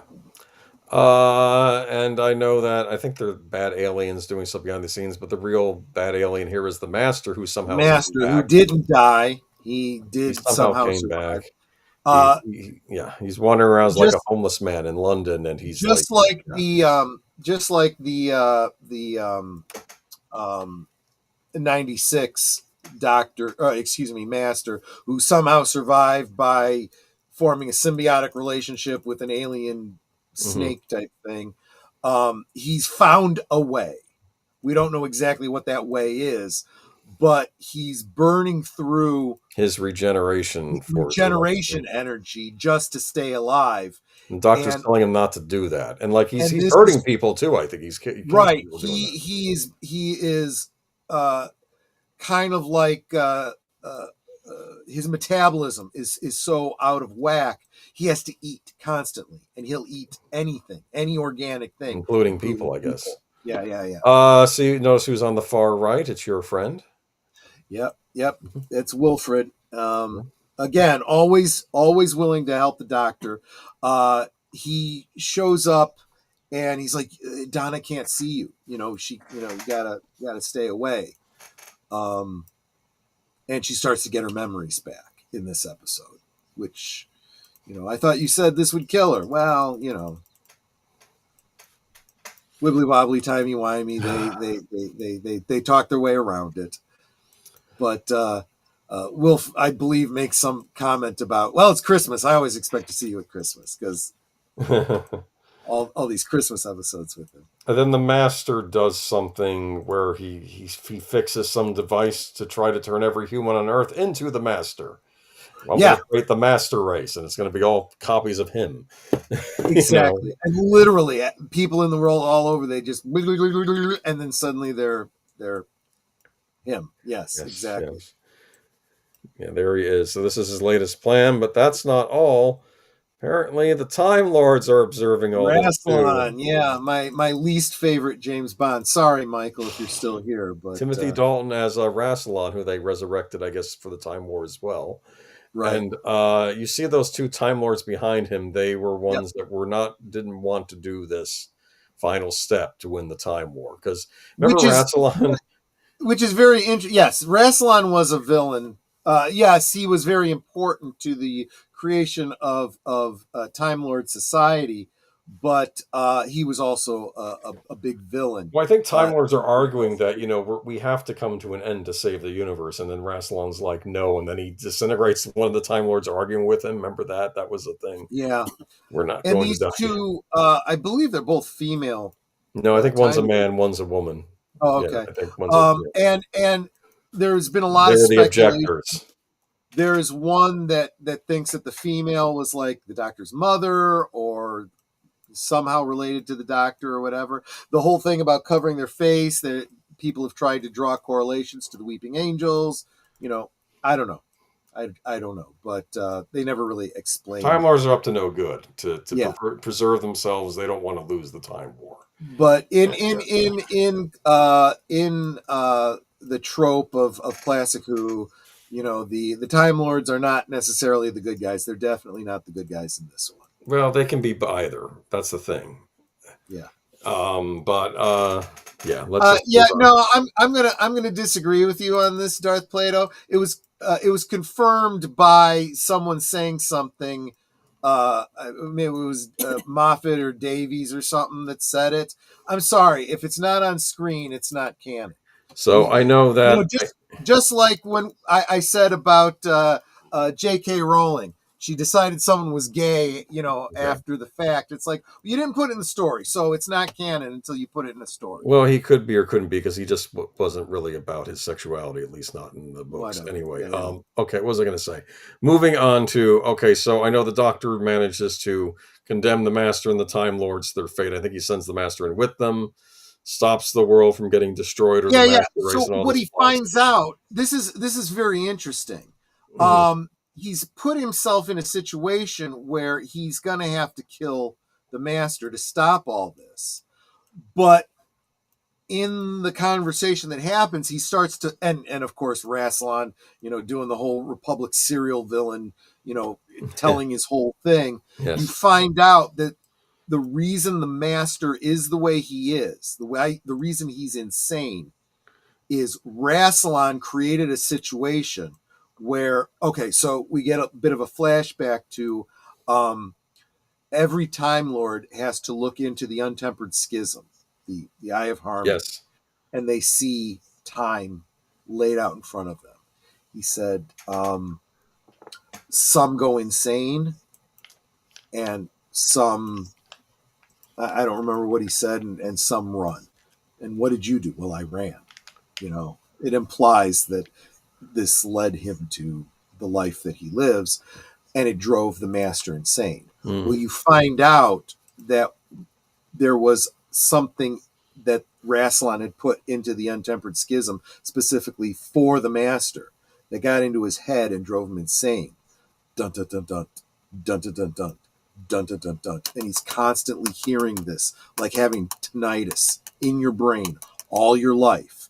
The sound of a Time Lord's heartbeat, the quadruple beat of two hearts, and this drove him insane. But it sets up what they needed him to be for the purpose of the Time War.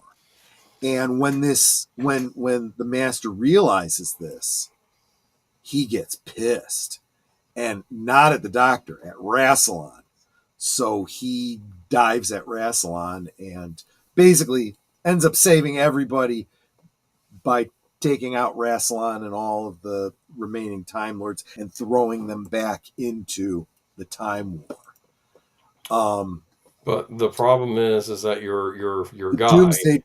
The Doomsday device is still, ticking, and I don't remember what the technical. He has to switch places with Donna's. Yeah, so there are these two chambers. You can't have them both open at the same time. Wilfred is in one, which is protecting him from the whatever radiation or whatever, and the Doctor is in the other one, and you can't save them both, kind of a situation. Well, if I recall, Wilfred gets stuck in one, and the Doctor looks at somebody and goes, "It had to be you, didn't it?" Yeah. And then he has to get into the other one. Wilfred realizes that if the Doctor doesn't let him out, he's going to die.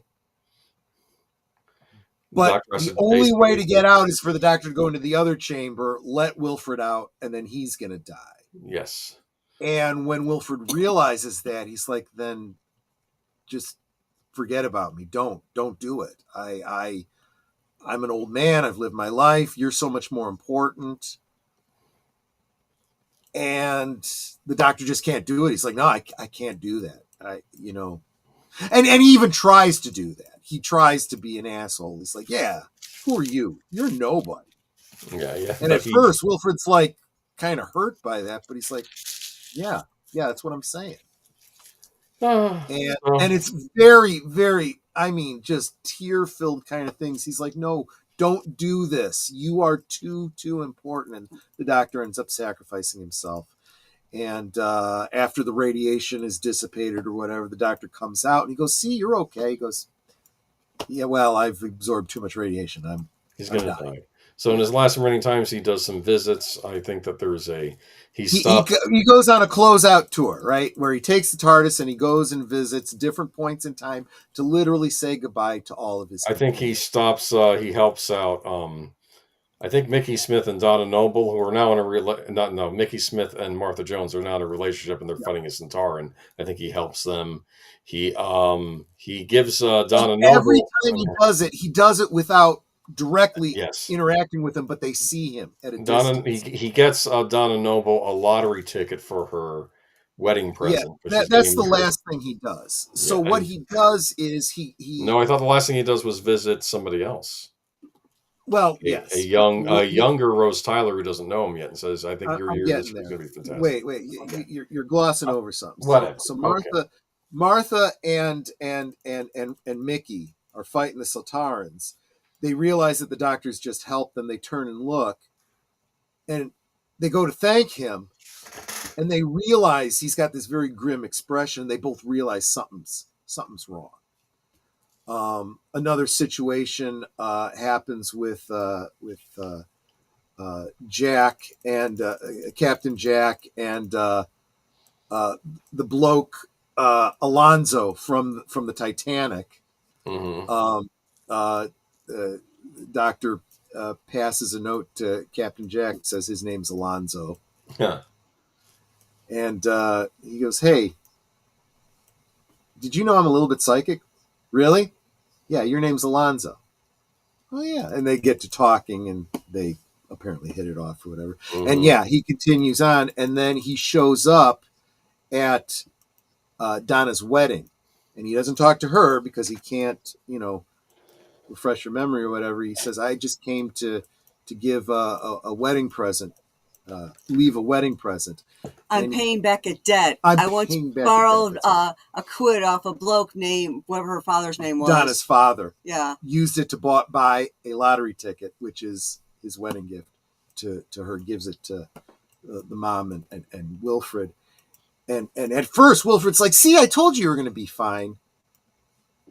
And I don't know if he directly communicates the fact that it's been a long time for you. This just happened for me, less than an hour ago, Okay. And they give the lottery ticket to Donna, and she's like, what a cheap gift. Well, who knows? Maybe I'll win something. And Donna's mom and grandfather realize exactly what it was. And they're like, oh my gosh. She's going to win the big one, yeah. When Wilfred looks and sees the doctor, he just bursts out in tears. And Wilfred is my favorite companion. Oh, I'm fine. No crying on stream. And then he has one last visit, and that is to... He goes and he meets Rose Tyler before Rose Tyler meets him. Yeah. And so he has an opportunity to say goodbye to her as well. Happy New Year. You're going to have a heck of a year, I think he says. Yeah, yes. Exactly. She has no idea, which is kind of funny because when she finally does meet him, it's going to be Christopher Eccleston. So by the time she sees him as him, she doesn't even remember this. Plus, it's New Year's Eve. Maybe she was drinking a bit, so she's not going to, how's she going to remember it? Because this was the New Year's special. They did a Christmas and New Year's special. Yeah. And then he's starting to and what does he say? He goes into the TARDIS after running into everybody, and he before he walks into the TARDIS, he turns and looks around and goes, "I don't want to go." And you really do feel like it's David Tennant saying, "I don't want to go," even though it was his decision to end his time. In fact, he did it a little early. We're going to get into Matt Smith because some of Matt Smith's stories were actually written for David Tennant. Interesting. So, yeah. And then we get Matt Smith. Yeah. And then that's a story for another week. Yeah. Now, we will try to wrap up next week. I may not be spending as much detail on the Smith and Capaldi eras, but we will talk about them. How's that sound? We'll hit a couple of good episodes. There are a lot of bad episodes. I almost want to hit the bad episodes to rant about them. In fact, I'm less... the Matt It's Smith not his era, fault. It's not his fault. Yeah. He's a good Matt actor. Smith era is not about Matt Smith. The Matt Smith era is about the companions. It's about Amy, Rory, and River Song. That's what it's all about. The Doctor is just ancillary, almost. No, it's also about the Impossible Girl. Oh, damn it. All right, but that is Doctor Who. Darth Plato has a super chat. Oh, that's right. Thank you for $2 to Darth Plato. One of the other companions he goes to see is the daughter of the granddaughter teacher when he was human, when he was John Smith. She's writing a book about her grandmother's experience meeting the mysterious man and falling in love. And Simon Pegg is there too, because I think she's basically playing the character from Spaced. The character from Space is the descendant of the woman he met in 1914. Yes, that's kind of neat. She always wanted to be a writer. That was her big thing on Space. She was always trying to be a writer. And, the other guy was more into writing comics, and it was just a thing on the show. Yes, I did like this idea that if you're not going to die immediately, you're not going to change immediately, you have an opportunity to go and revisit and tie up loose ends. It's okay. When you have a time machine, you do have some time. So that was David Tennant, and at this point, we had moved away from Sci-Fi Channel, and we were now on BBC America. That's where those specials aired. Right, exactly. And it was the first time they were shooting Doctor Who in HD, so they weren't using film anymore. They were using HD cameras for the specials. Yes. Thank you, Mark. I appreciate that. Yeah. And But- I don't want to hear any bull crap that Klingons don't have tear ducts, therefore they don't cry, because Kahless filled the oceans with his tears. Good old Kahless. I'm sorry, that Vulcan had no idea. He made crap up. Everyone Vulcans just don't assumed, like Klingons. everyone takes Spock at his word. He made crap up all the time. Yeah. Okay. All right. How That's about the new Tennant episodes recently? I haven't seen them. I heard about them. Oh no, I didn't watch any of them. No, We're gonna get into a little bit maybe why David Tennant was reprising the role of the Doctor. He'd flown headfirst off the woke train. I don't care. Well, plus you were still angry about Doctor Who and yeah, and I stopped watching Doctor Who after The Timeless Child. When they decided to take all the canon and shit can it. I was done. I'm out. We're basically going to be covering Capaldi and Smith, and then we're probably going to end it now for a while.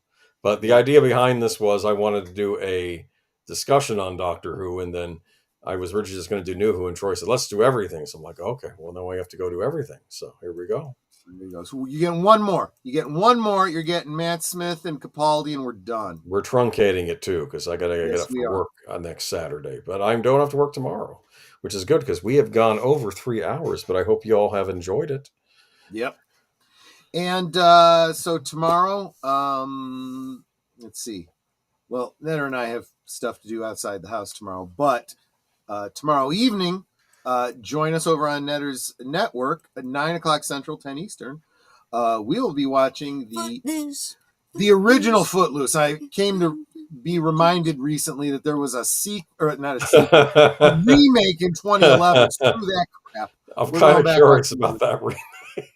I am not at all. I did not see it, and I have no interest in it. Are you going to play your Kevin Bacon game? Because isn't Netter a part of that thing? Yes, Netter is 3 degrees from Kevin Bacon. How many degrees? 3. 3 degrees removed from Kevin Bacon, and we'll explain how.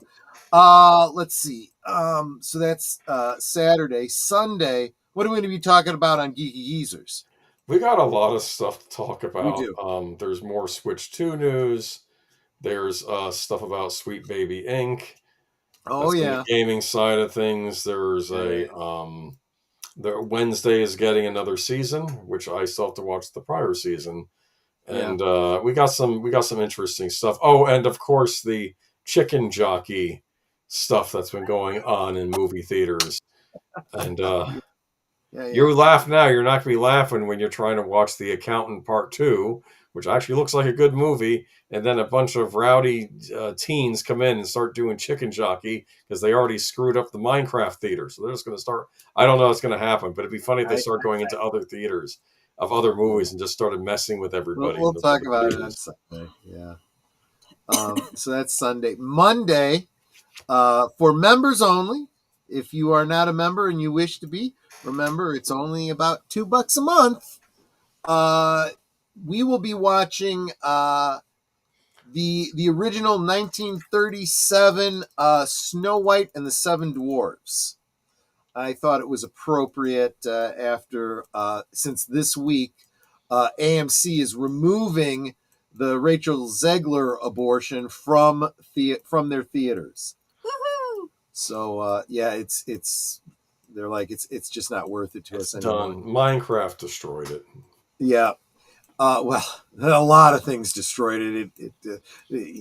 I don't think it could have done worse. It's just amazing.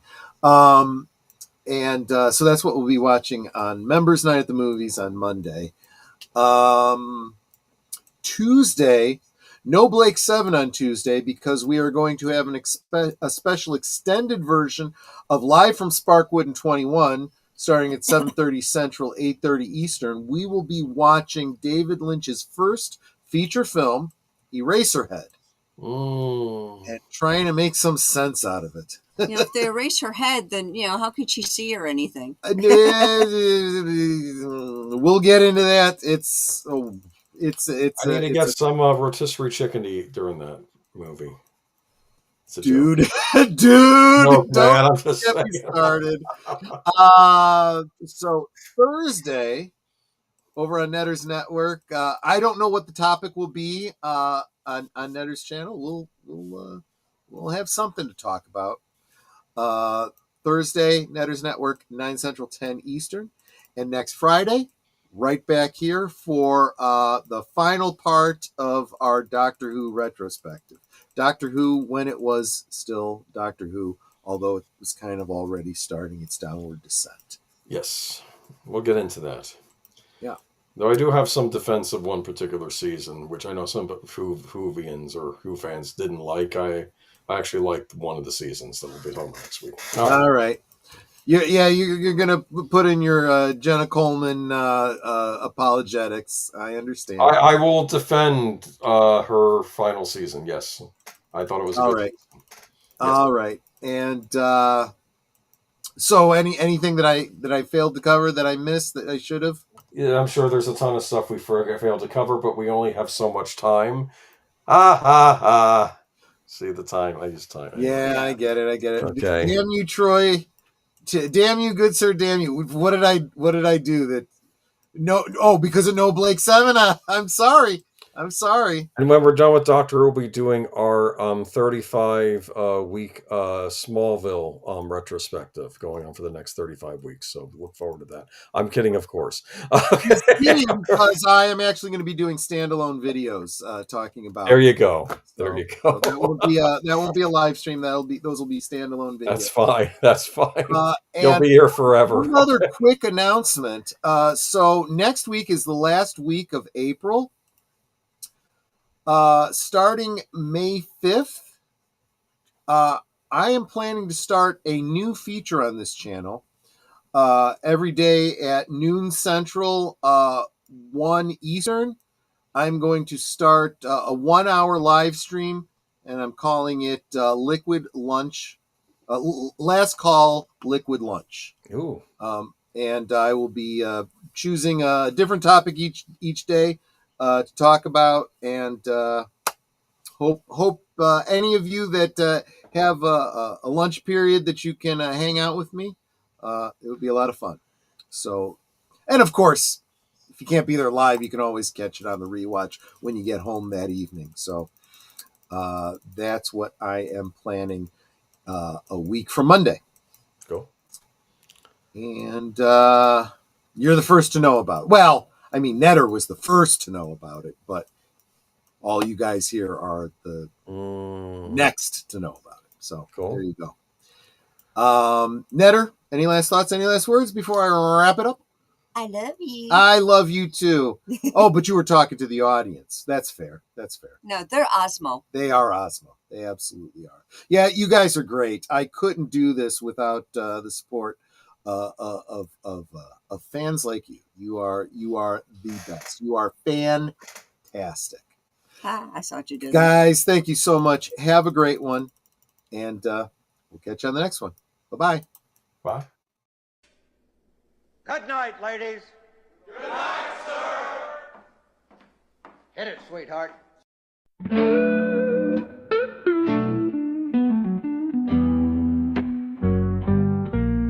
The neon lights are fading, closing time is near.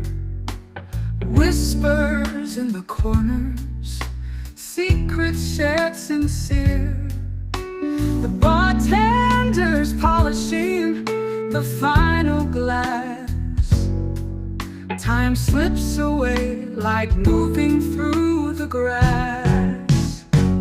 Last call for alcohol, make your dreams come true. One more round, friends, from me and you. Let's toast to the night, to the stories we've spun. Here's to the laughter and to what's begun.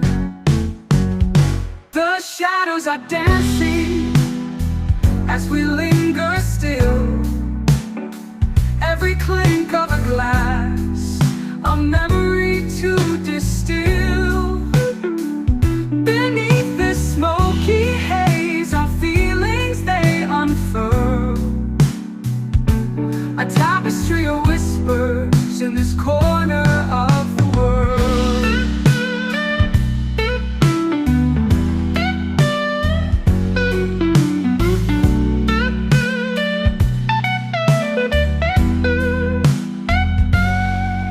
The jukebox serenades us with a final tune, crooning to the lonely and the lovers under the moon. With every soft note, the end draws ever near, but in this fleeting moment, there's nothing to fear. Last call for alcohol, make your dreams